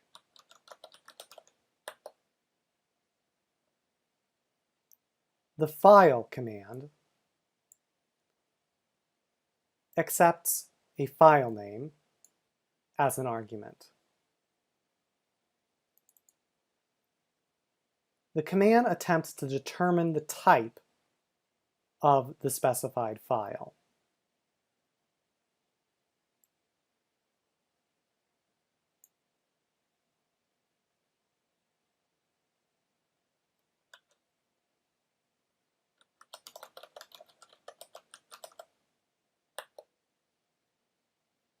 Using file, we observe that user local is a directory.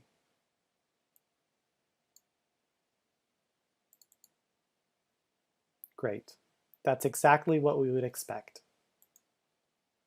Let's look at some more files and use the file command to determine their respective types.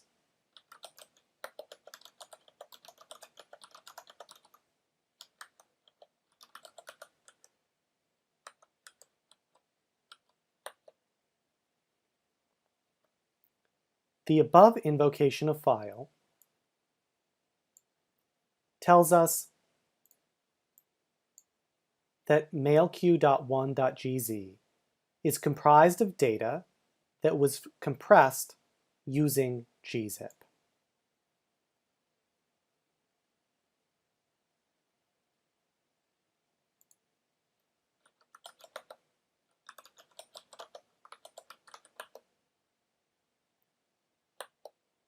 Here, we see that license is a plain text file encoded using ASCII.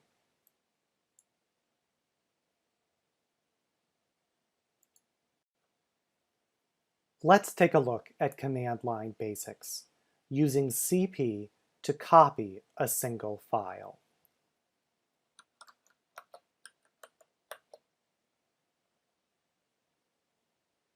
The CP command can be used to copy files.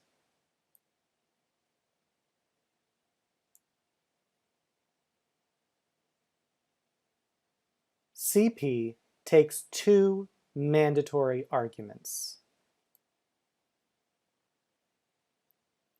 When copying a single file, the first argument is the path to the file you want to copy.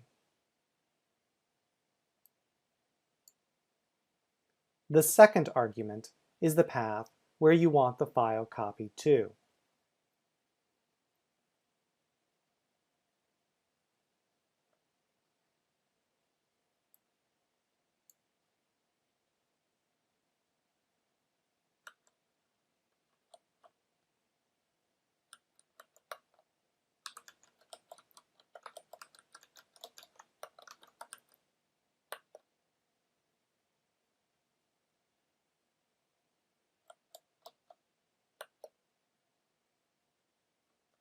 In the above invocation of CP, I copied the license file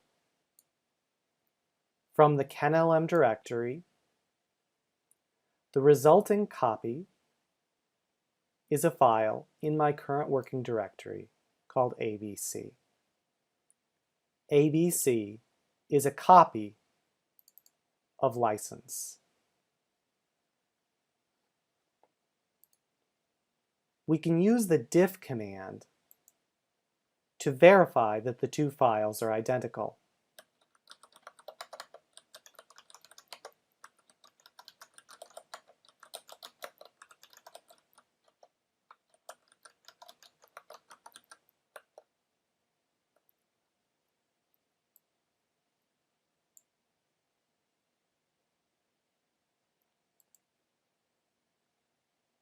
Another way to invoke CP is by giving CP a destination directory. For example, let's say we wanted to copy the file ABC into the directory baz.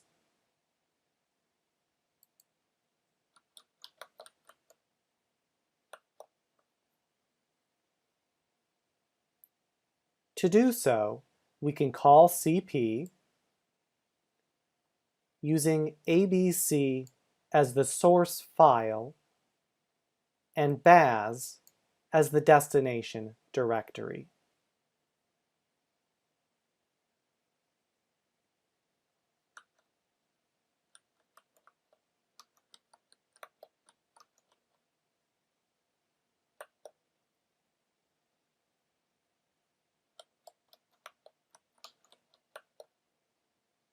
As you can see, after the above invocation of cp, the baz directory now contains a copy of ABC.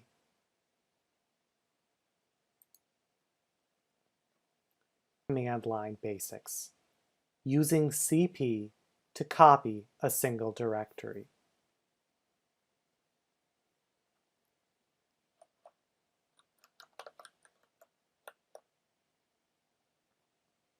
The cp command can be used to copy files and directories.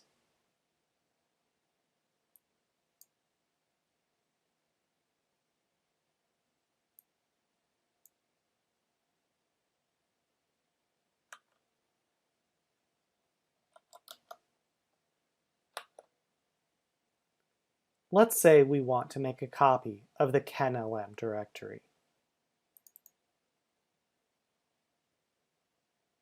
The first thing we might try is a simple invocation of cp.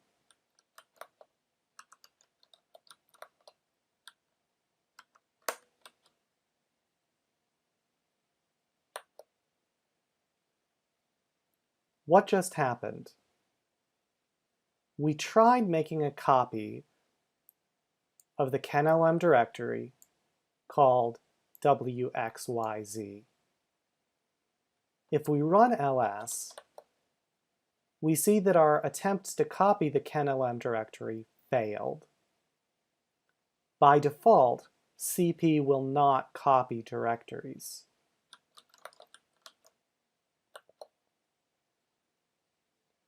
To get cp to copy a directory, we must add an additional option when invoking cp.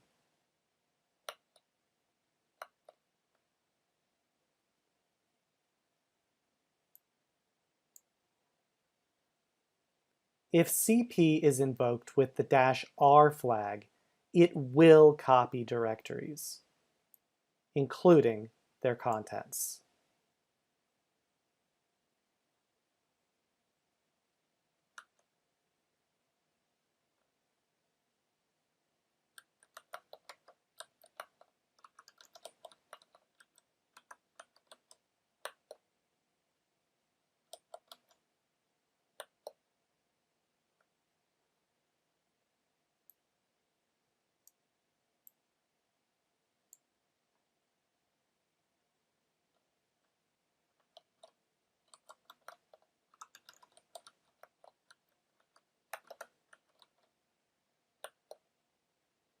As you can see, after the above invocation of cp with -r, the wxyz directory now exists and is a copy of the knlm directory.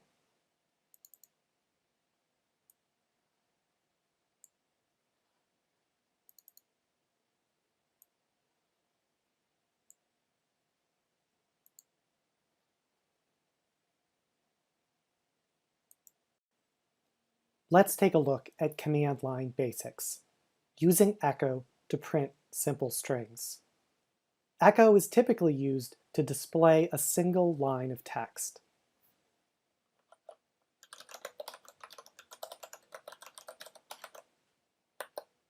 Here, the message was, "Hello world." Echo prints this message to standard output. Notice that the message was not printed until after the Enter key was pressed. While it may not always be necessary to enclose the message within quotation marks, doing so is good practice. Let's use echo to display another simple message.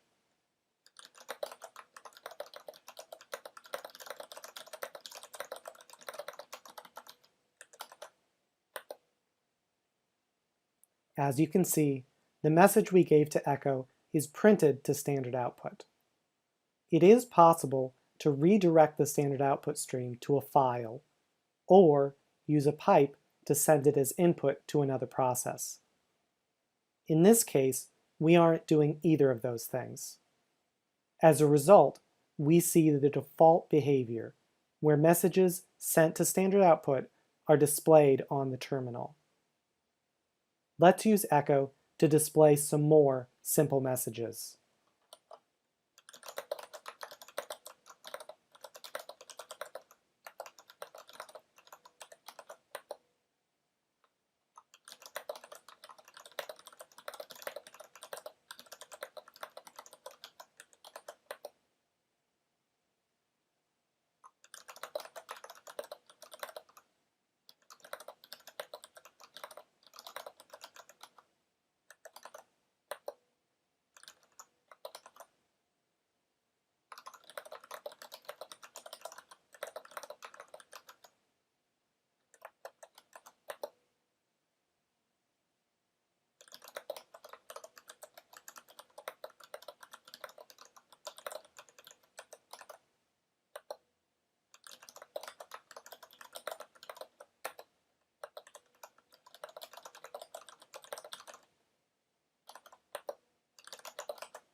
Let's take a look at command line basics, using echo to display multi-line messages. Echo is typically used to display a single line of text. However, echo can be used to print messages that span multiple lines of text.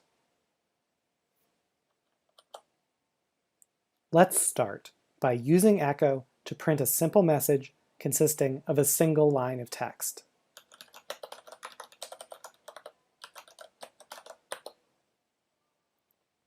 Now, let's try again, but this time we're going to make a mistake.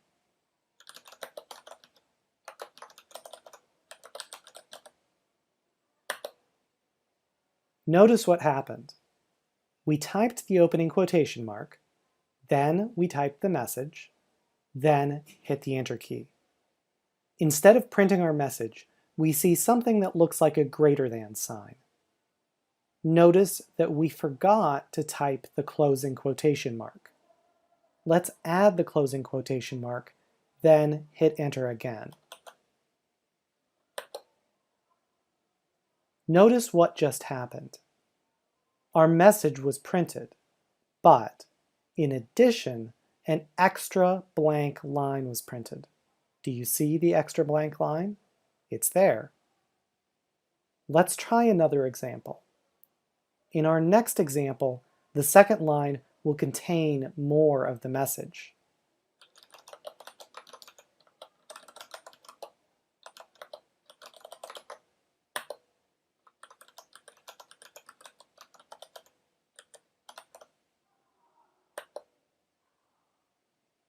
Here, it should be clear that echo printed a message that consisted of 2 lines of text.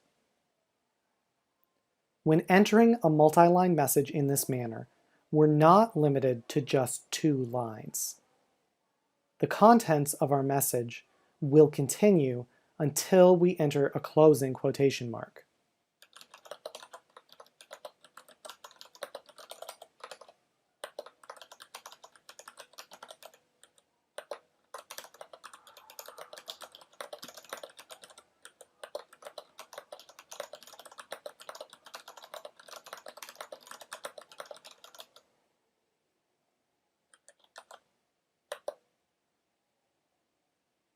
After we enter the closing quotation mark and then press the Enter key, the entire multi-line message is printed to standard output.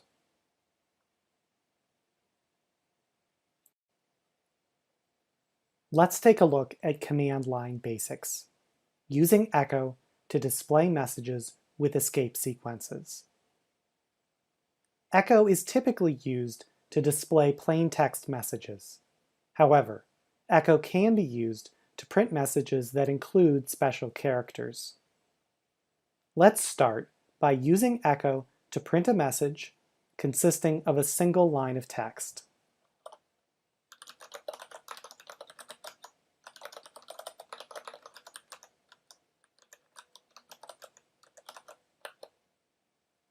Now, let's try again, but this time we're going to include something new. And to do so, we're going to take a look at the documentation for echo. The documentation for most commands is found by accessing the command's manual pages using the command man. But echo is special. Echo is a bash built-in command. The documentation for bash built-in commands is obtained using the command help.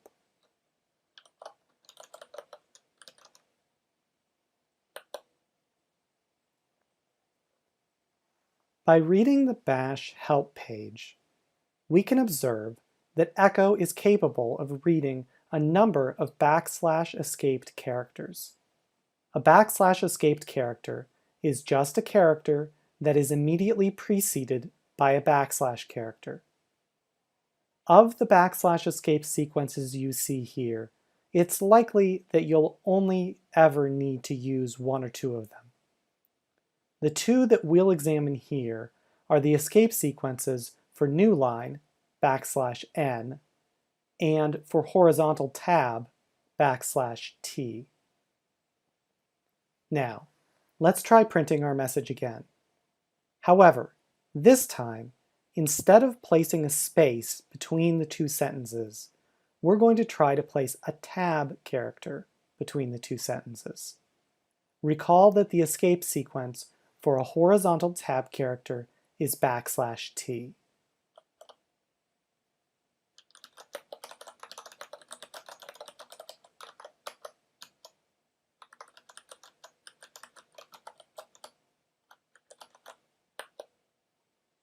What just happened?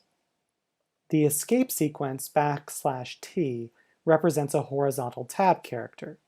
We wanted echo to replace \t with an actual tab character. Let's take another look at the help page for echo.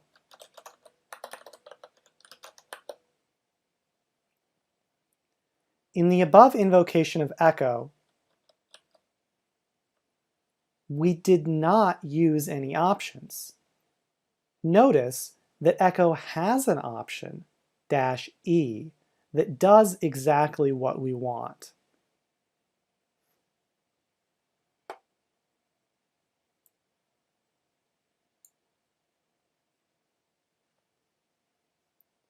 If echo is called with the -e option, then echo will replace the escape sequence with its corresponding literal character. Let's try again, this time using the -e flag.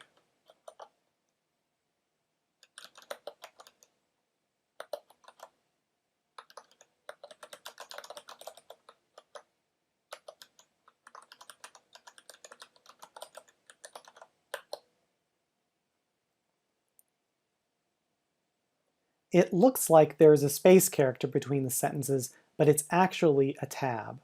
To see the difference more clearly, let's try again, but this time let's add another tab.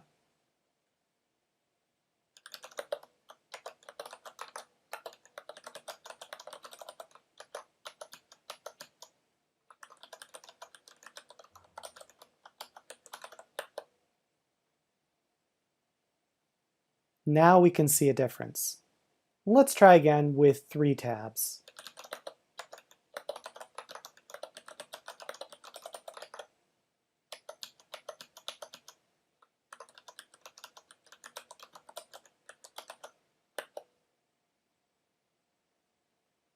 Compare that to the same thing, but with 3 spaces between the sentences.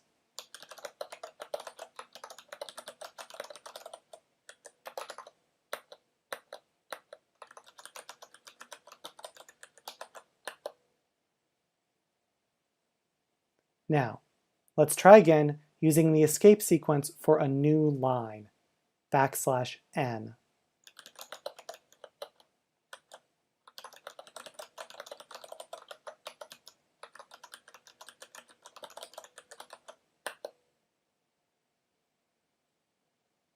Whoops, I did \t again. Let's try again with \n.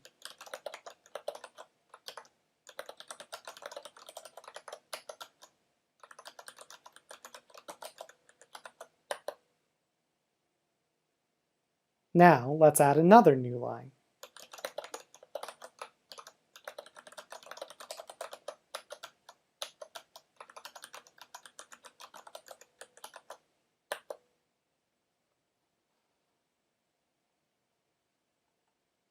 And now again with 3 new line characters.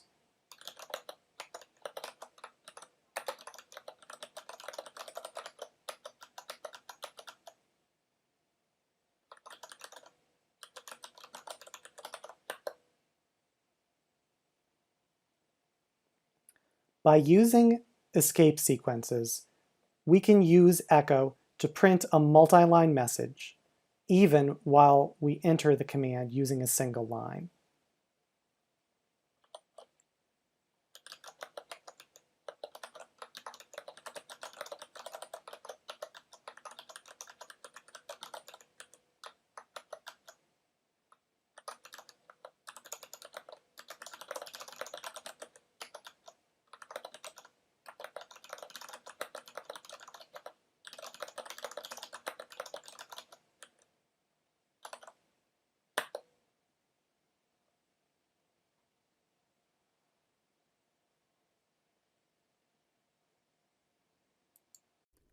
Let's take a look at command line basics. Grep. The grep command finds text patterns in files. It prints out all the lines containing a matching pattern. Grep can match very complex patterns with the use of regular expressions. Let's take a look at grep's man page. Grep searches the named input file or files, or standard input if no file is named.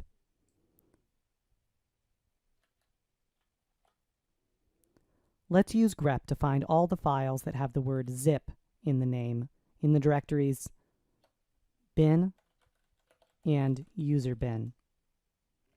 To do this, we first use ls to list the files in those directories. Then pipe the result to grep to search for the pattern zip. A list of file names containing zip is displayed. Grep pattern matching is case sensitive by default. Let's try to list the file names in bin and user bin that contain the word zip in uppercase. We get 0 matches. To allow grep to ignore case when matching the pattern, we can use the -I flag with grep. The -I flag specifies that grep should ignore case distinctions.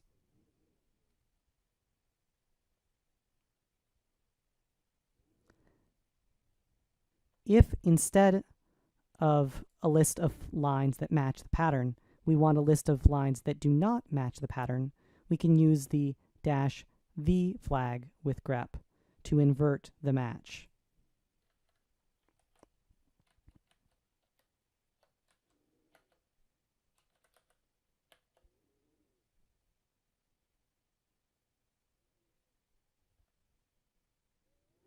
We now get a list of file names in bin and user bin that do not contain the word zip.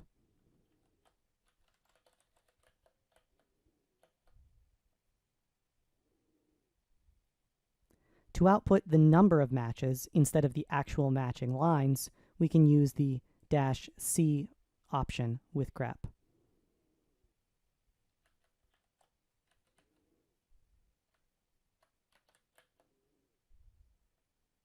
Here we observe that there were 19 items which matched the pattern zip.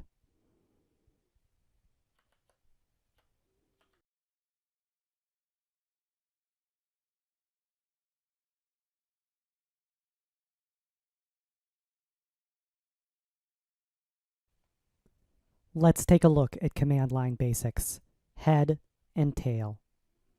Head and tail are commands that print the first and last parts of a file, respectively. By default, head prints the first 10 lines of a file, and tail prints the last 10 lines. Let's take a look at their man pages.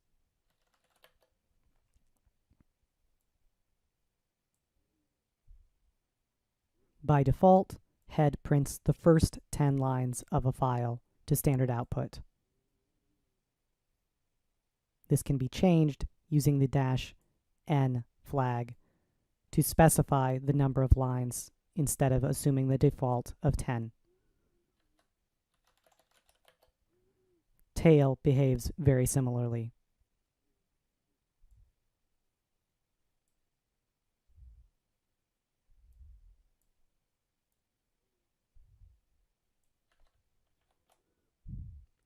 Let's create a text file and use head and tail to examine its first and last lines.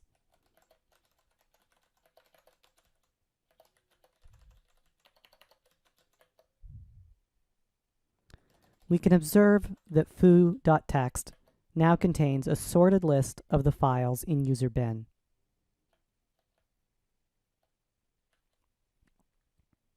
We can use head to display the first 10 lines of the file. We can use tail to display the last 10 lines of the file.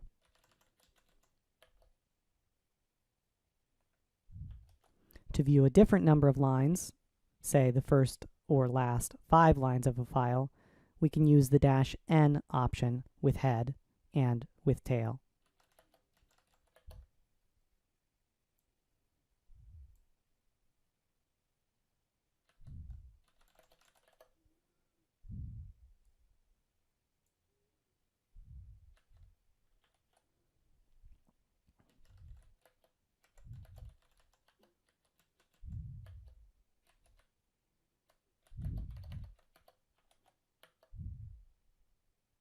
These are the first 5 lines of foo.txt.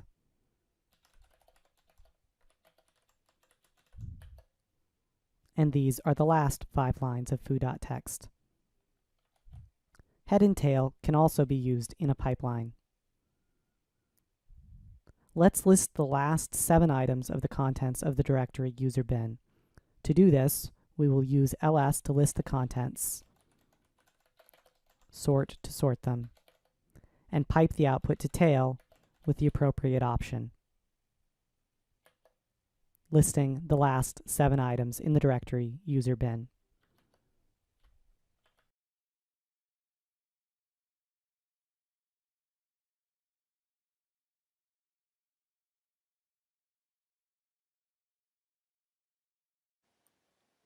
Let's take a look at command line basics. Echo. Let's take a look at Echo's man page.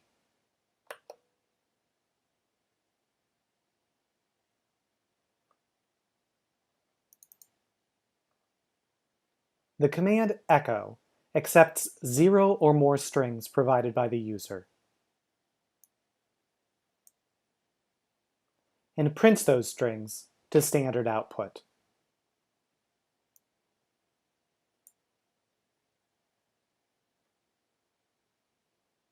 If the standard output of echo has not been otherwise redirected, then those strings will be displayed to the screen separated by spaces.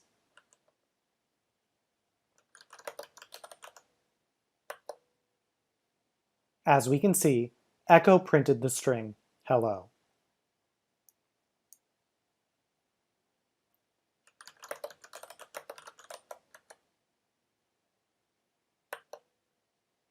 If we provide more than one string to echo, it will print each string and will put a single space between each pair of strings. Here's the first string, followed by a space, followed by the next string.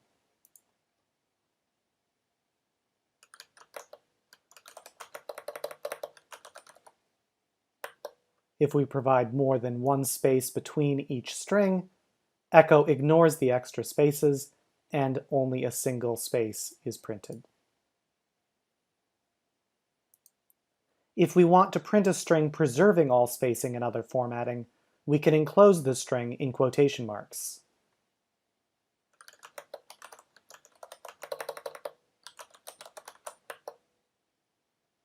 When we do this, echo will treat everything within the quotation marks as a single string.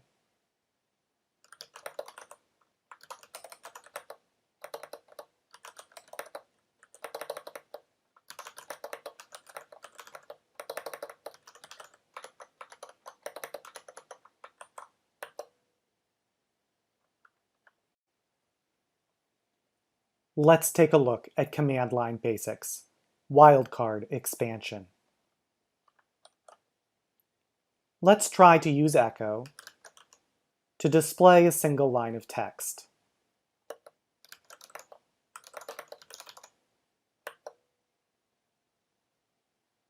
See that the line we typed is displayed just as we typed it.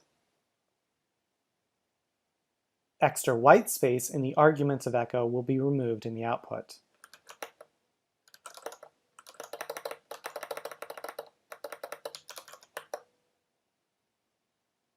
Here we typed extra spaces.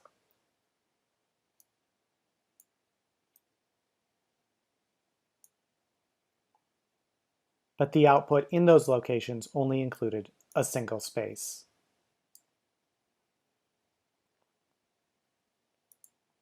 When there are special characters in the line of text, we see something else. To check this, let's cd to a different directory and look at the contents of that directory using ls.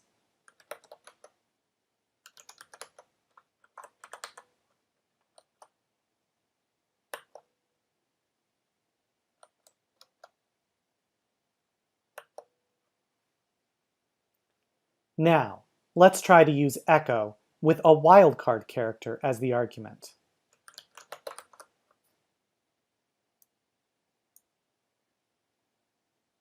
The star or asterisk here is treated as a wildcard character.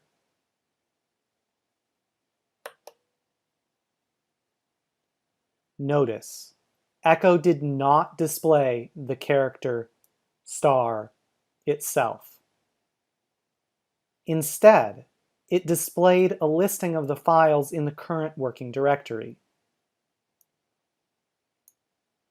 Notice that this output of echo is the same in terms of the files listed as that we saw with ls. This is because before the echo command is executed, the shell itself has expanded the wildcard character into a list of file names in the current working directory. It is very important to understand how the shell carries out expansion for different kinds of characters. Echo is a good way to observe the effects of different special characters and their respective expansions before we use these special characters with other commands.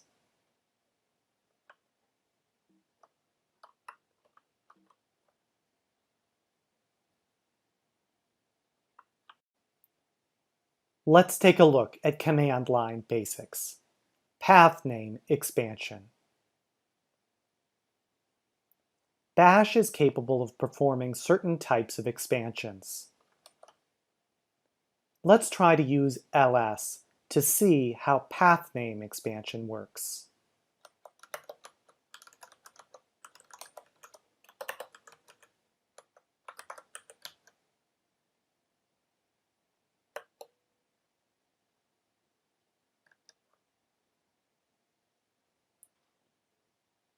In this command, the wildcard character has been expanded.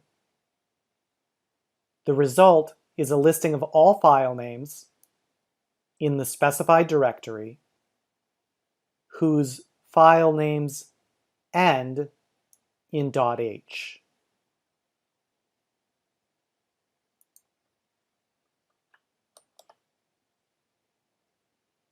Let's try another example.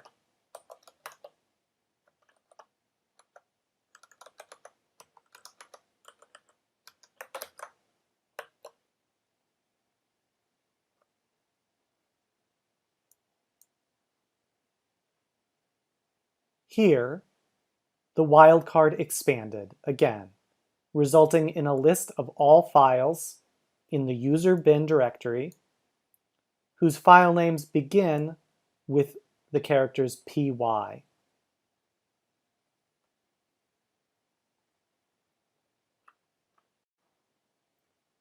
Let's take a look at command line basics. Tilde expansion. Tilde expansion is a special expansion involving the tilde character.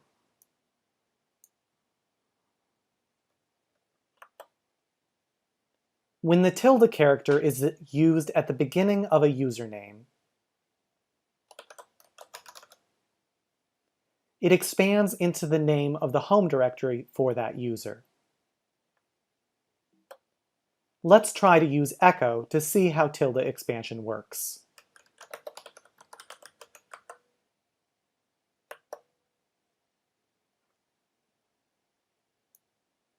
Here, we see an expansion resulting in the full path to this user's home directory.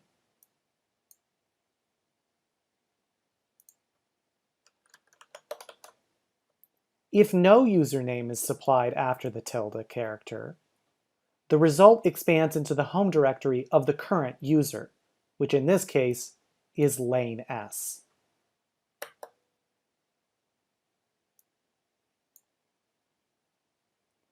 We observe here that the tilde character has been expanded into the home directory of the current user.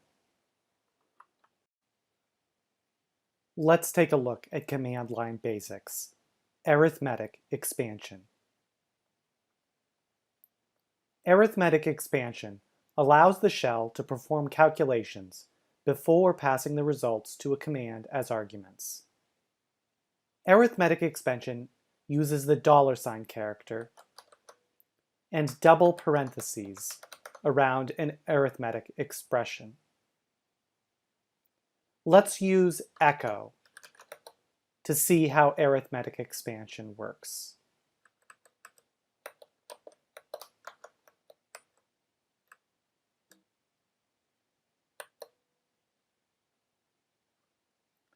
See that this arithmetic expression, 7 plus 3, has been calculated with the result 10. Note that arithmetic expansion only supports integers, or whole numbers.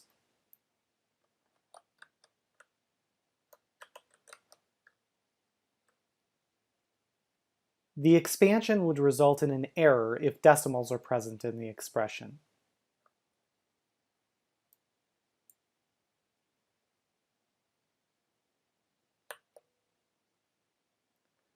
See that bash has displayed an error message for the decimal.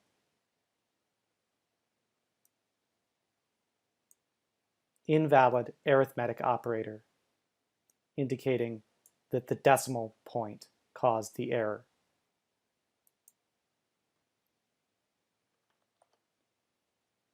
Arithmetic expansion supports addition, subtraction, multiplication, integer division, modulo or remainder, and exponentiation.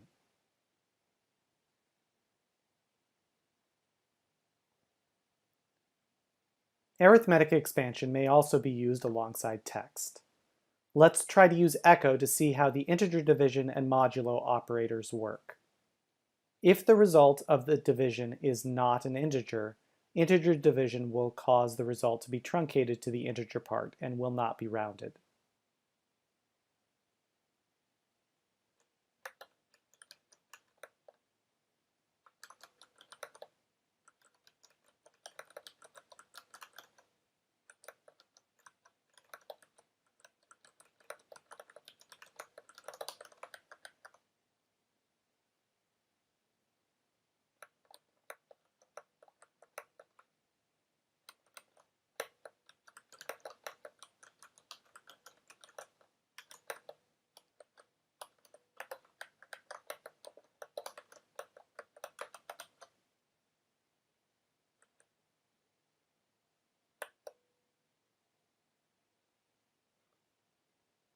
So, using integer division, 7 divided by 2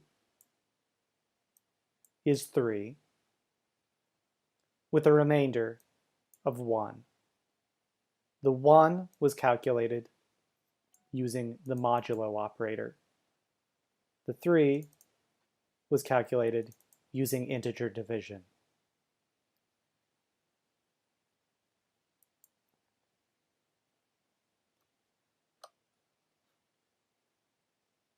Now, let's use echo to observe how the exponentiation operator works.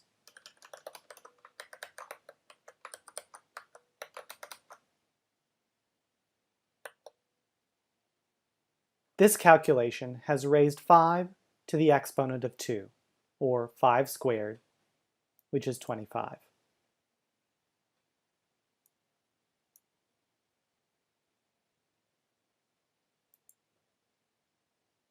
Inside the double parentheses of an arithmetic expression, it is possible to nest another arithmetic expression.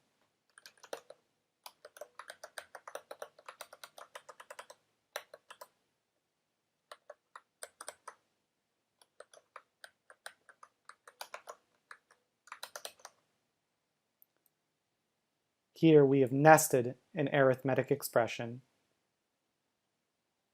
1 plus 1, within a larger expression,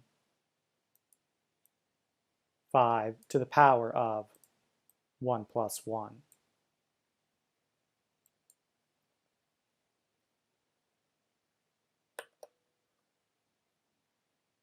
Here, the inner expression calculates 1 plus 1, resulting in a value of 2.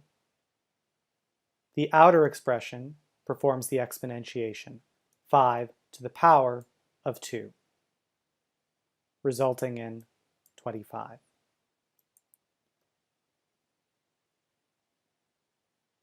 We can also use single parentheses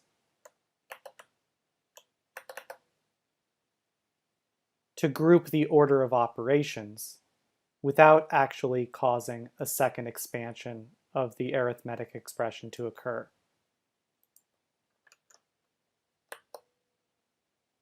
This will calculate the same result of 25 using only one arithmetic expansion instead of two.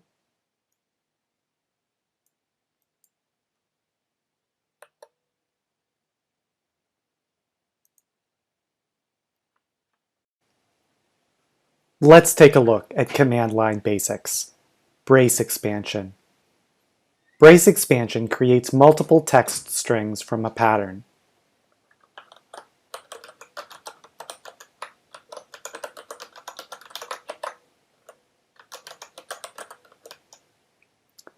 The pattern takes the form of an unchanging preamble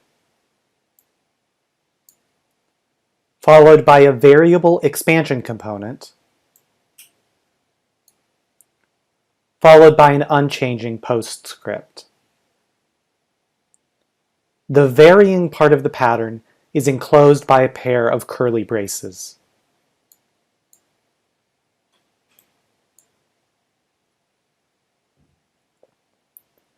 The constant part before the opening brace is called a preamble, and the constant part trailing after the closing brace is a postscript.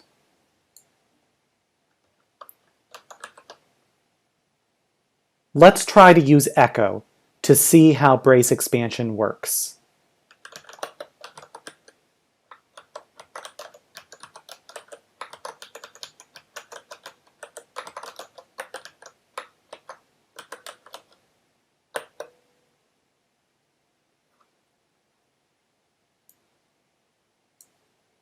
This pattern has expanded into 3 text strings.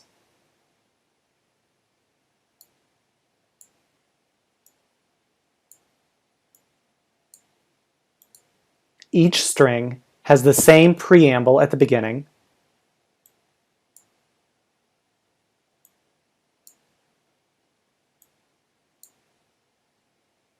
and the same postscript at the end.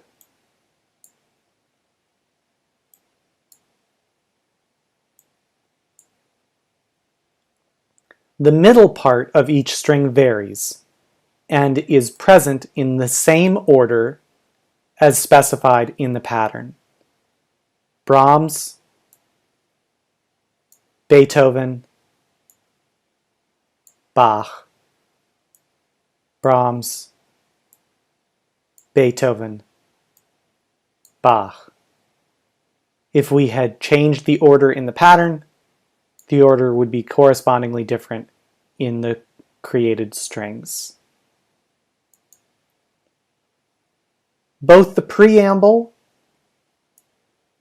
and the postscript are optional.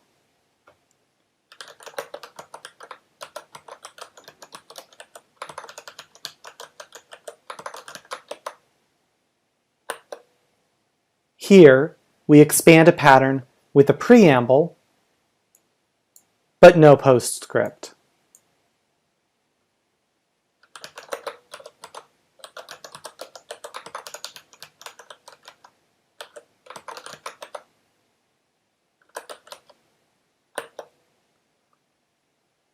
Here, we expand a pattern with a postscript, but no preamble.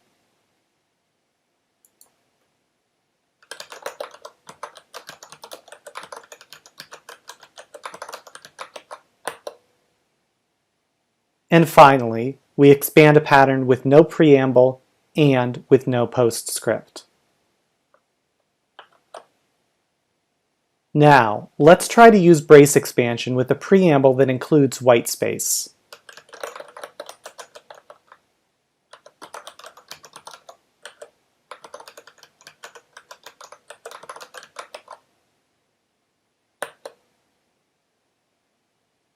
Here, Bash considers I,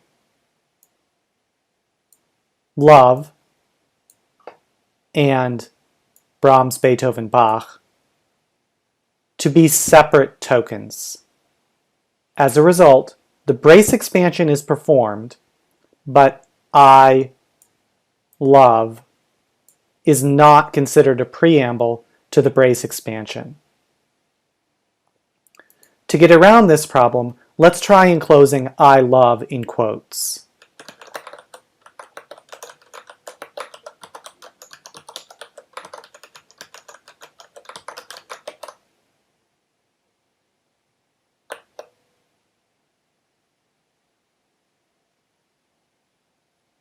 This is slightly better. Now Bash sees 2 tokens instead of 3. The first token is the quoted string I love, and the second token is Brahms, Beethoven, Bach. But Bash still, in this case, does not consider I love to be a preamble to the brace expansion. We can fix this by placing the quoted string immediately adjacent to the brace expansion with no intervening spaces.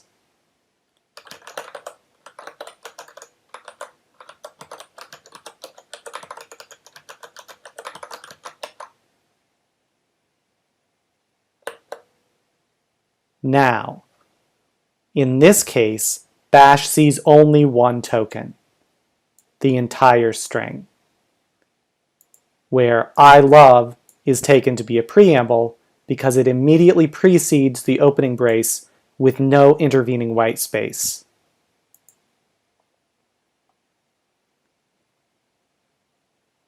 Finally, let's add an additional space but place it inside the quoted preamble and also add a postscript.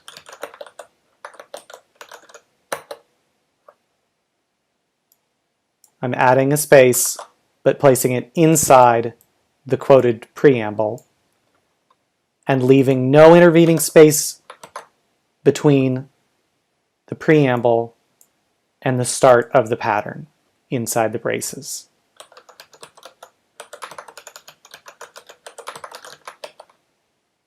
Finally, I'm going to place a postscript, a single period.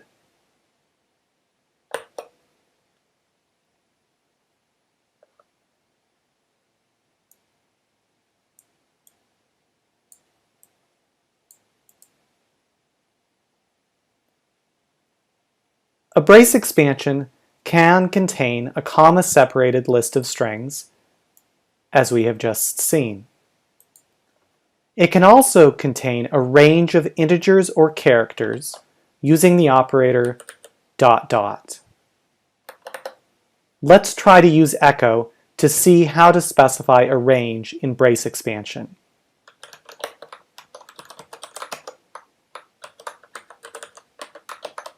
Notice that I am not placing a space between the preamble and the pattern to be expanded. An underscore is fine, but a space is not.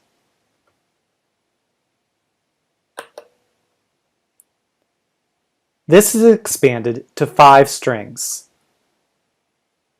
Number 1, number 2, number 3, number 4, number 5.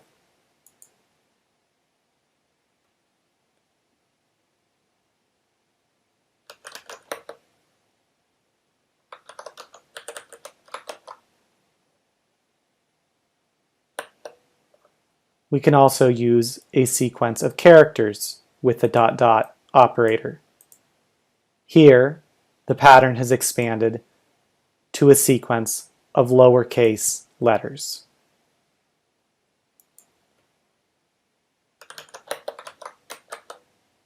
Integers within a brace expansion can be zero padded. Here, we have zero padded numbers 1 through 9.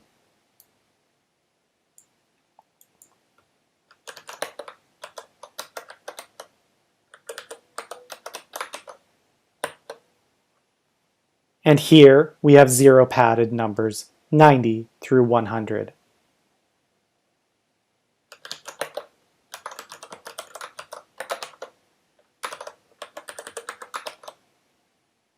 Brace expansions can also specify numbers in reverse order.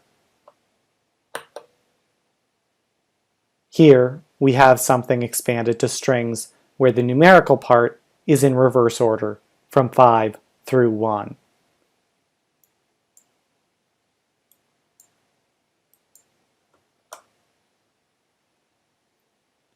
Brace expansions can specify a range of characters as we have seen above, and character ranges can also be reversed.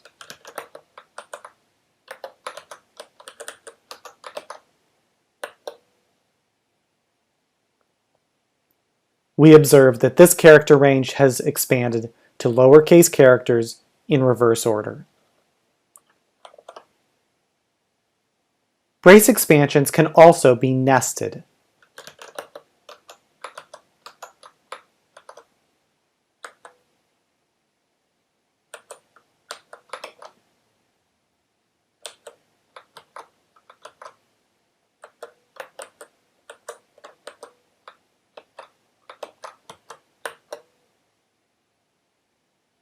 Let's work through this expansion part by part. In the expansion, the preamble, lowercase a, and the postscript, lowercase b, are constant. In the variable part of the expression, the brace expression is a list of items separated by comma.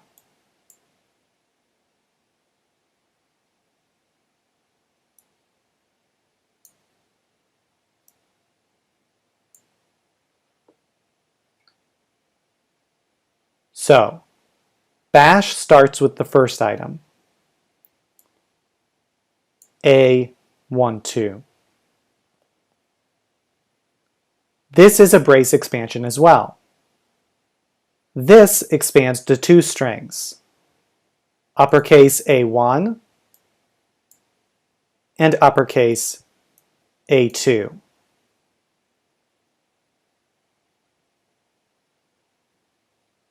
So, the first two strings produced for the entire expansion are A1B, and A2B.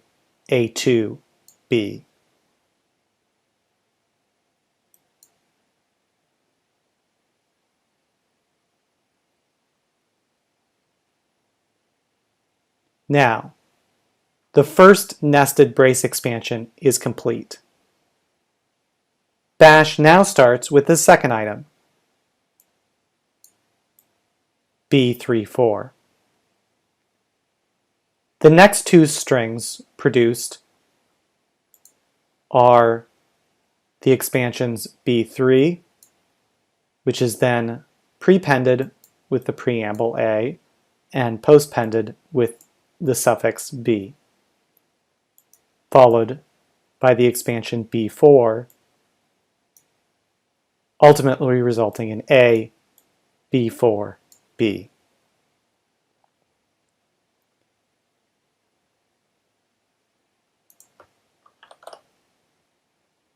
Brace expansions are particularly useful for making lists of files or directories where the names are of a fixed format. For example, imagine that we want to organize a sequence of photos by month and year. We may wish then to create a series of directories in numeric format in chronological order. Instead of creating the directories one by one using the command mkdir by hand, we can use a command using brace expansion.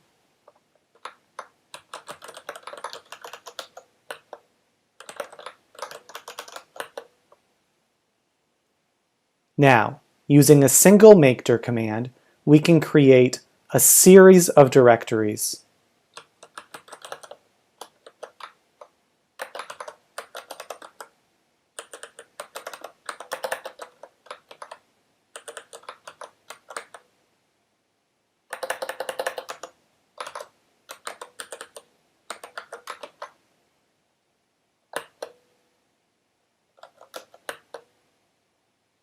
With this one command, we have created directories for all of the months over a range of 10 years.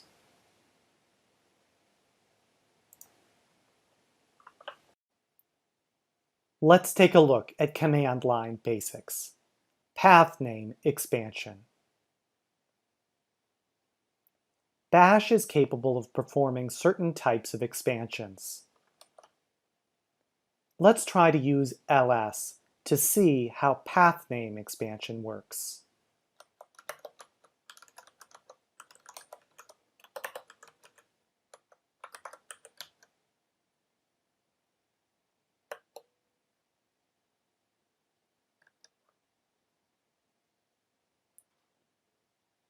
In this command, the wildcard character has been expanded. The result is a listing of all file names in the specified directory whose file names end in .h.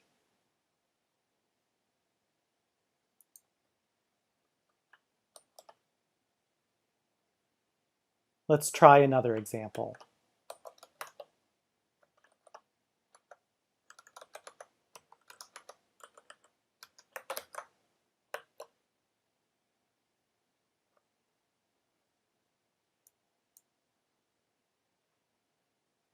Here, the wildcard expanded again, resulting in a list of all files in the user bin directory whose file names begin with the characters py.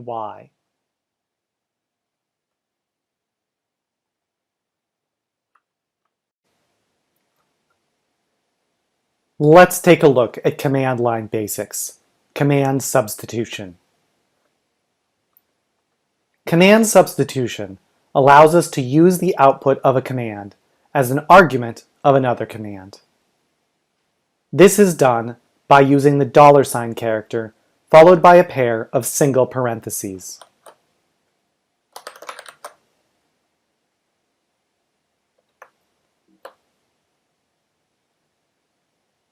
The command whose output we want to use goes inside the parentheses. Let's begin by using ls to list the contents of the etc x11 directory.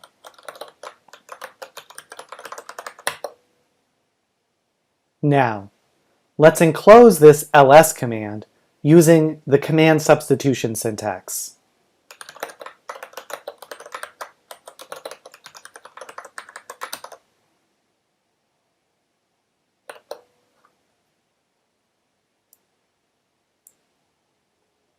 Here, we have first executed the command ls to output a list of items in the etc x11 directory. Command substitution then causes this output to be used as the arguments to echo. Echo finally displays a list of those items. Note that command substitution is very different from piping. Piping allows us to redirect the output of one command to the standard input of another command. For example, a pipeline could be used to pipe the output from ls to the input of sort.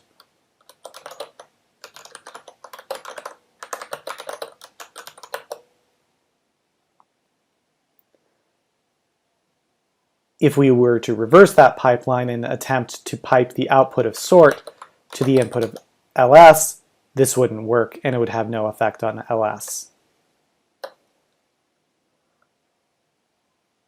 Because ls does not make use of standard input.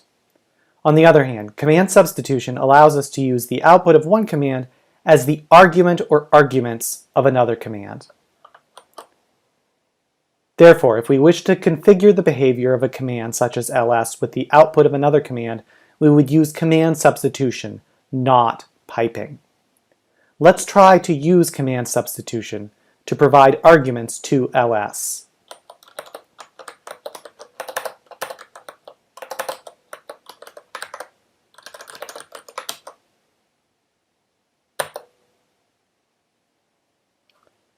In the outer command, we are attempting to use ls with the -l flag to create a long listing in this format.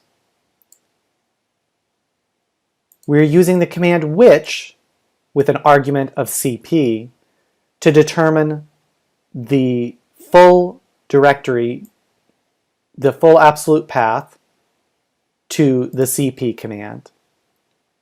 The result of which is bin cp.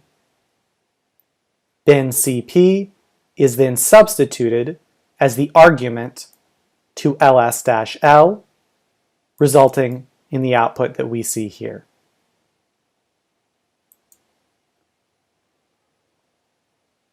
There is also an older syntax for command substitution that we do not recommend that you use. However, you may occasionally see it.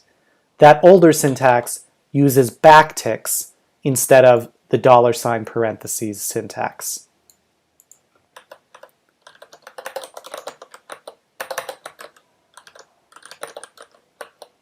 Again, we do not recommend using this backtick syntax. However, it's important to be able to recognize it if you see it in someone else's scripts.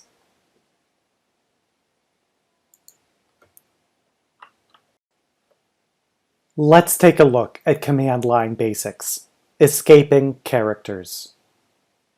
By default, the $ has special significance to the shell.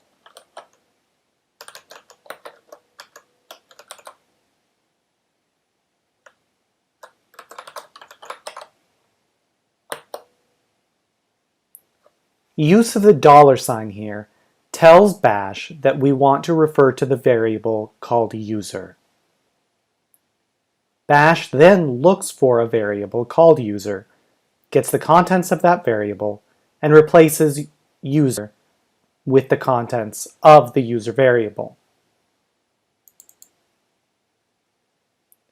If we want to print a string containing an actual $, we can precede the $ with a backslash. The character we wish to quote, in this case a $, is then preceded with the backslash, which prevents this particular $ from being interpreted as a special character.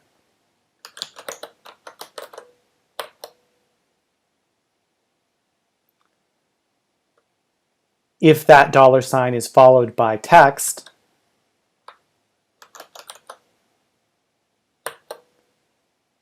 then the quoting of the $, prevents expansion by treating the $ as an actual literal $, rather than as a special character, which in normal cases would indicate that expansion is to be done. This type of quoting is used to selectively suppress expansions. It is handy when we occasionally want a special character such as the $ to appear as itself. Let's see the effect of this type of character escaping in commands.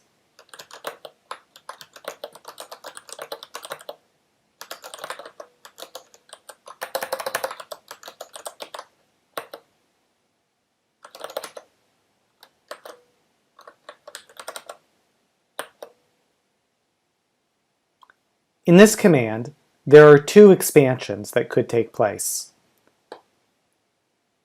Here, we have a variable that is expanded to the value of that variable, here, lane S.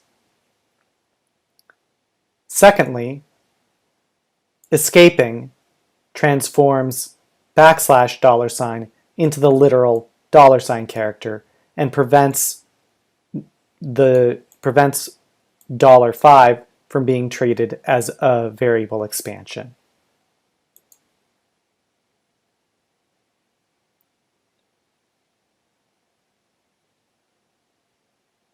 The $sign is a character with special significance to bash. There are other characters that also have special significance to bash. These include the $sign, which we just discussed, the exclamation point, the ampersand, the backslash itself, and the space character, which bash uses to delimit tokens. Any of these special characters can be escaped using a backslash. Since the backslash is itself a special character, if we want a backslash character to appear as ordinary text, we would also need to escape it with a preceding backslash character.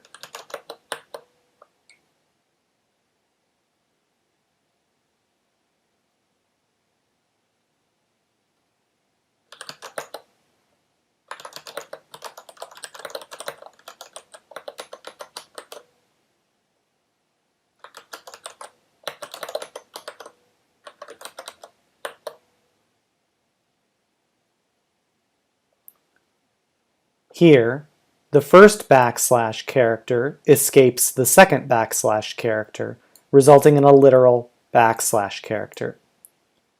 Because this second character was escaped, it does not in turn escape the $sign, and the $sign here normally acts as normal to cause variable expansion.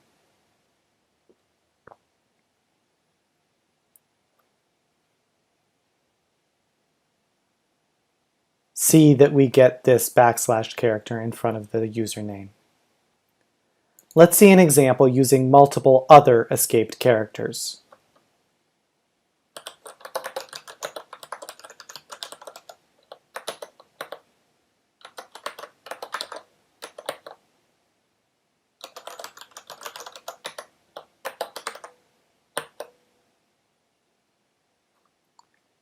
Here we have escaped a literal space, an ampersand, another literal space, and an exclamation point. The ampersand and exclamation point have special significance to bash and can be explored in other situations. Needless to say, without this escaping, we would not get this exact output.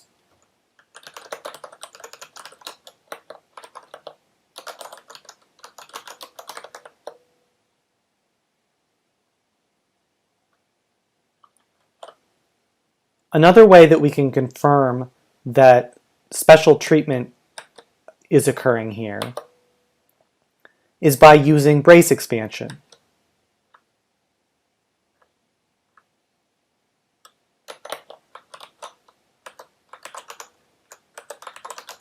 Recall from our discussion of brace expansion that normally brace expansion with a preamble needs the preamble to not be separated by a space.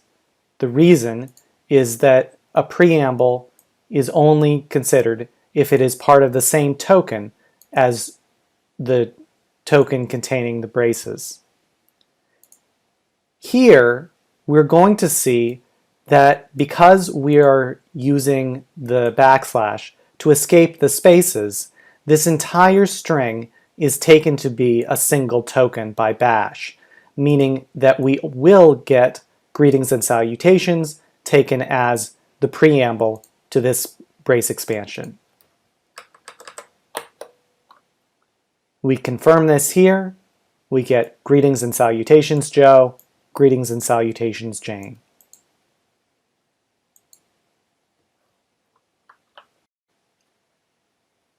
Let's take a look at command line basics. Double quoted strings.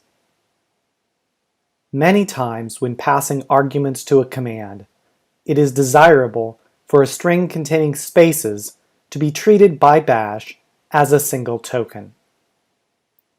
As we previously discussed, one mechanism for obtaining this behavior is to escape the relevant space characters using the backslash character.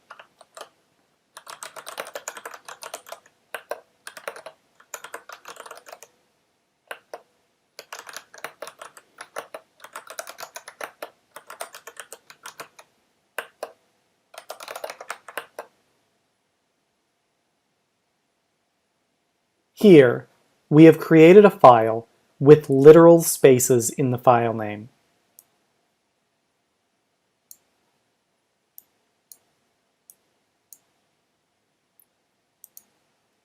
An alternative method to using escaped spaces is to use double quoted strings to enclose the entire file name.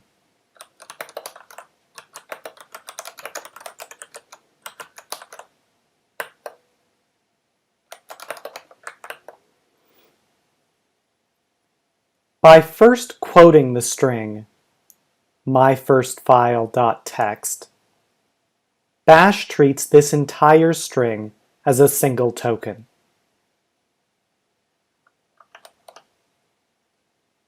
Within double quotes, some characters which normally have special significance to Bash are treated as normal characters without special meaning.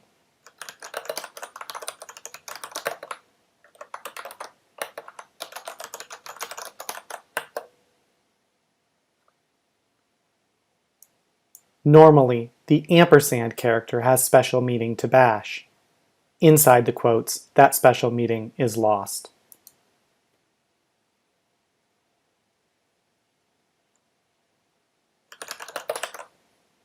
Wildcard characters, including the star, the tilde character,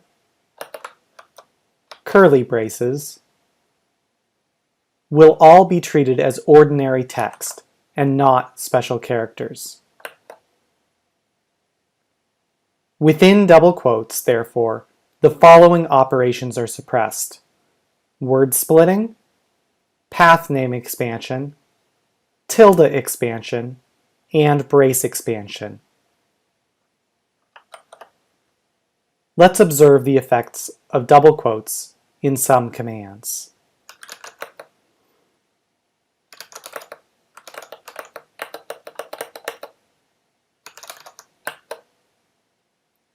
In this command, the argument to echo includes extra spaces between two of the words. The output of echo does not have these extra spaces between the word A and the word test. This is because, without double quotes, space is interpreted as a special character for the purposes of performing word splitting, and the extra spaces are simply ignored. If we put this argument in double quotes,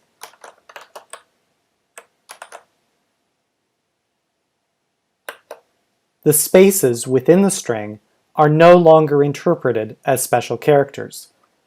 Rather, the entire quoted string is treated as a single token for the purposes of word splitting.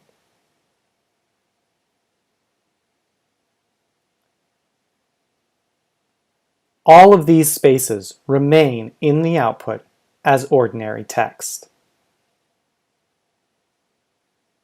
Let's try a command where double quotes will suppress expansions.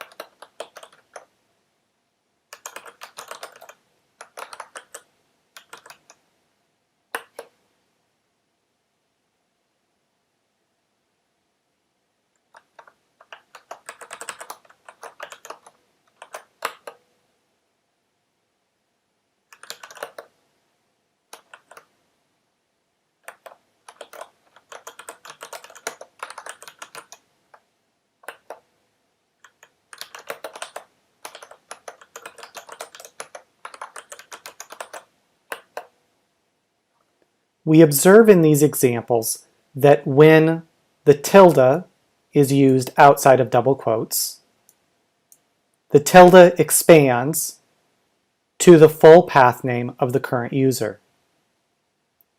We also observe that when the star wildcard character is used outside quotes, it is expanded here to bar, and here to foo. However, when the same string is enclosed within double quotes, the tilde expansion and the wildcard expansion are both suppressed. The tilde is treated simply as a tilde character. The star character is treated simply as a star character. Let's look at another example.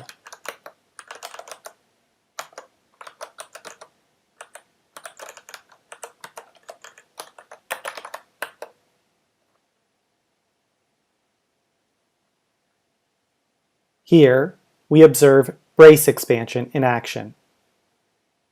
The preamble color, followed by red or green or blue. Color red, color green, color blue. This is the result of the expansion. When we enclose this same string in double quotes, the brace expansion does not take place, and the curly braces are treated simply as literal curly brace characters.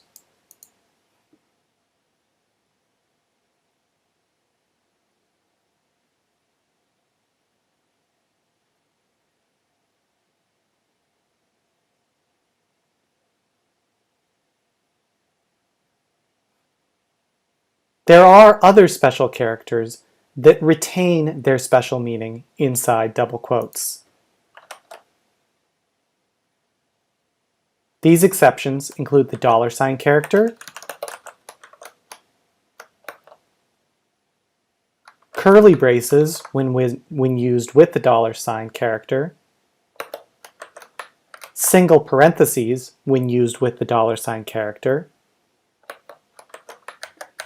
double parentheses when used with the $sign character, backticks,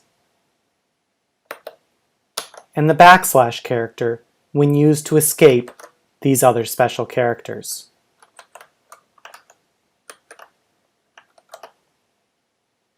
This allows the following operations to be carried out within double quotes: parameter expansion using the $sign, arithmetic expansion using the $sign in parentheses, and command substitution.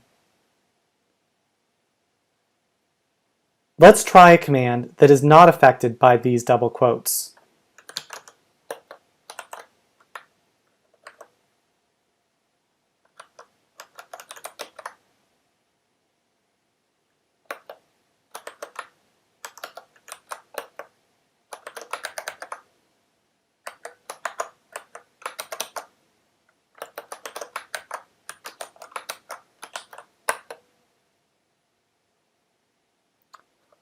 This command contains two examples of parameter substitution.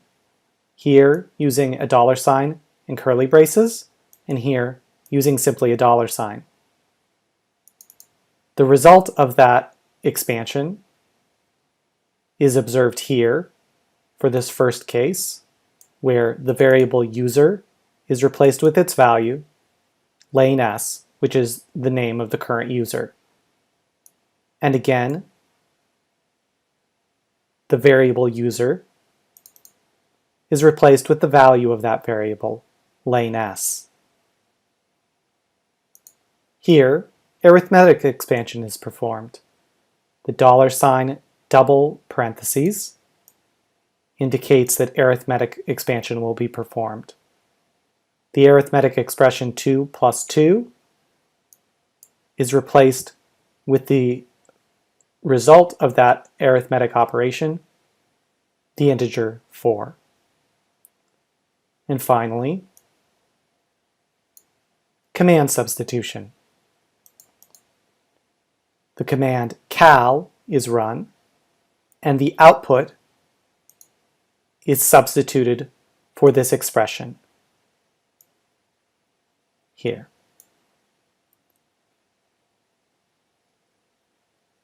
All of these operations expanded as expected, despite being within double quotes. Parameter expansion gives us the value of the variable named user. Arithmetic expansion calculated the result of 2 plus 2. And command substitution has displayed the output of the command cal.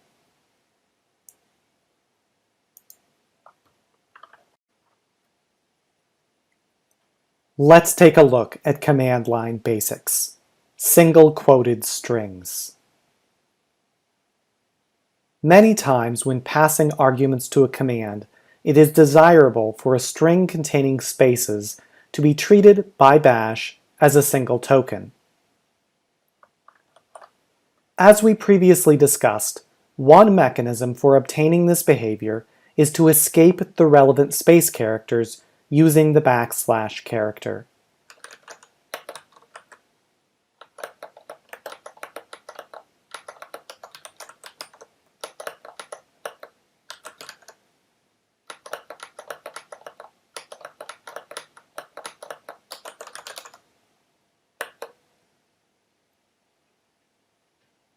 Another alternative is to enclose the string within double quotes.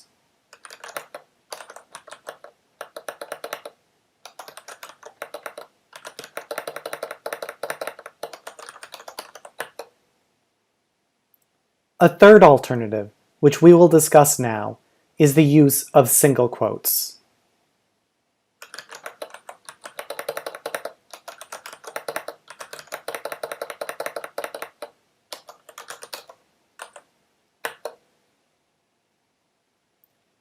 Just as when double quotes are used to enclose a string, when a string is enclosed in single quotes, that string will be treated by bash as a single token.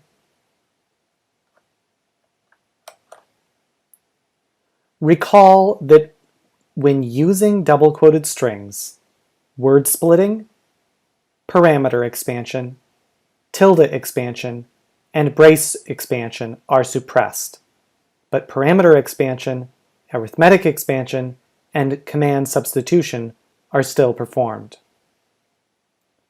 When a string is enclosed within single quotes, none of these expansion operations are performed. Let's look at an example, but first let's create a new directory containing a couple of empty text files.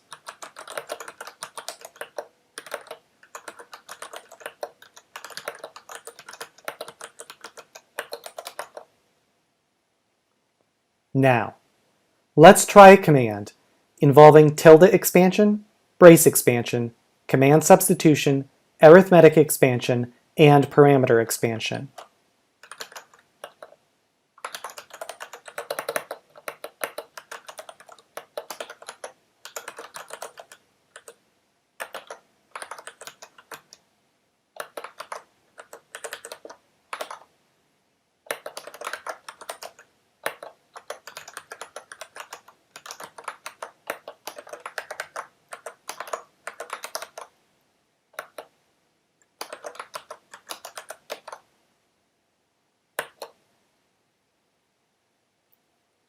Bash begins by tokenizing the argument line, resulting in 7 tokens which are passed as arguments to echo. The first argument is the plain text string hello, comma.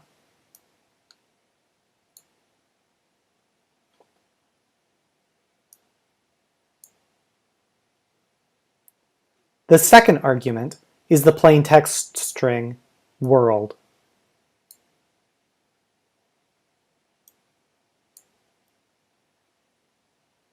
The third argument is the string tilde/example/star.txt.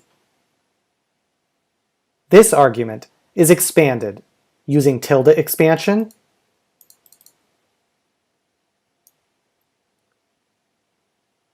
and wildcard expansion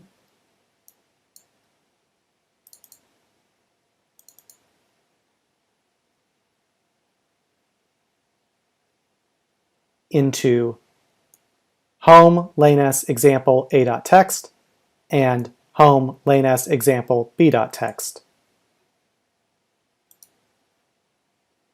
The fourth argument is 3.7 within curly braces. This is expanded using brace expansion into 3, 4, 5, 6, 7.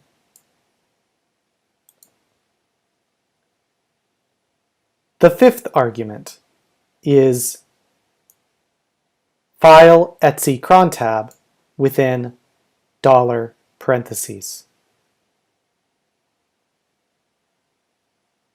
This expands via command substitution into the result of performing the file command with the argument etc cron tab, resulting in etc cron tab : ASCII text. Just as if we had typed it at the command line.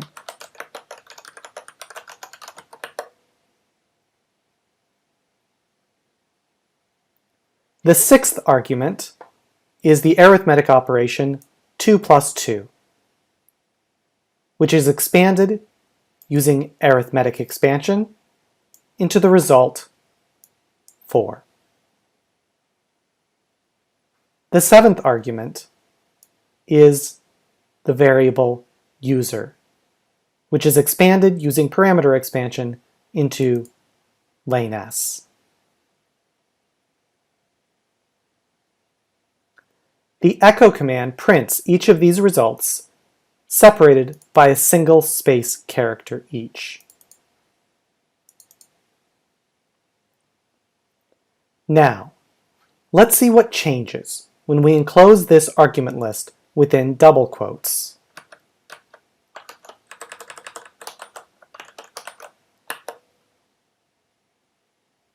First of all, we can see that the literal space characters in the string are preserved.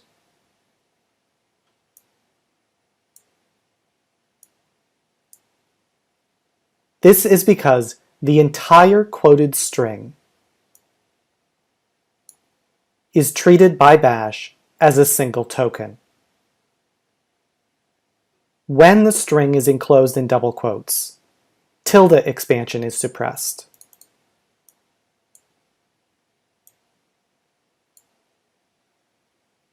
Wildcard expansion is suppressed.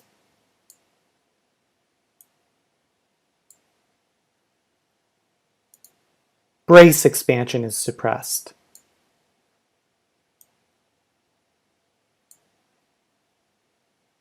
But command substitution still takes place.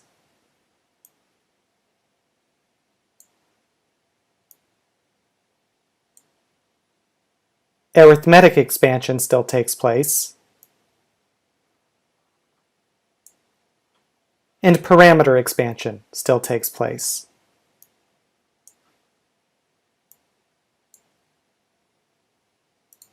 Now, let's see what happens when we enclose the argument within single quotes instead of double quotes.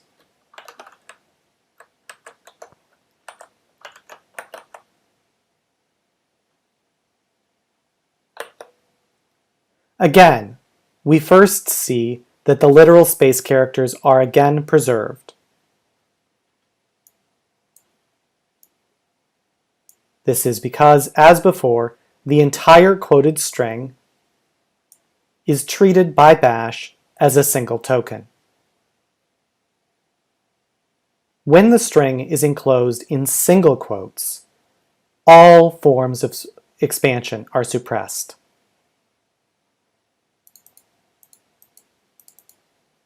Tilde expansion is suppressed. Wildcard expansion is suppressed. Brace expansion is suppressed.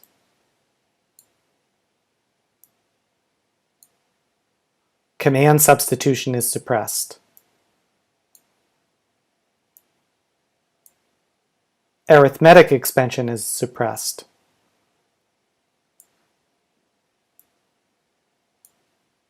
And parameter expansion is suppressed.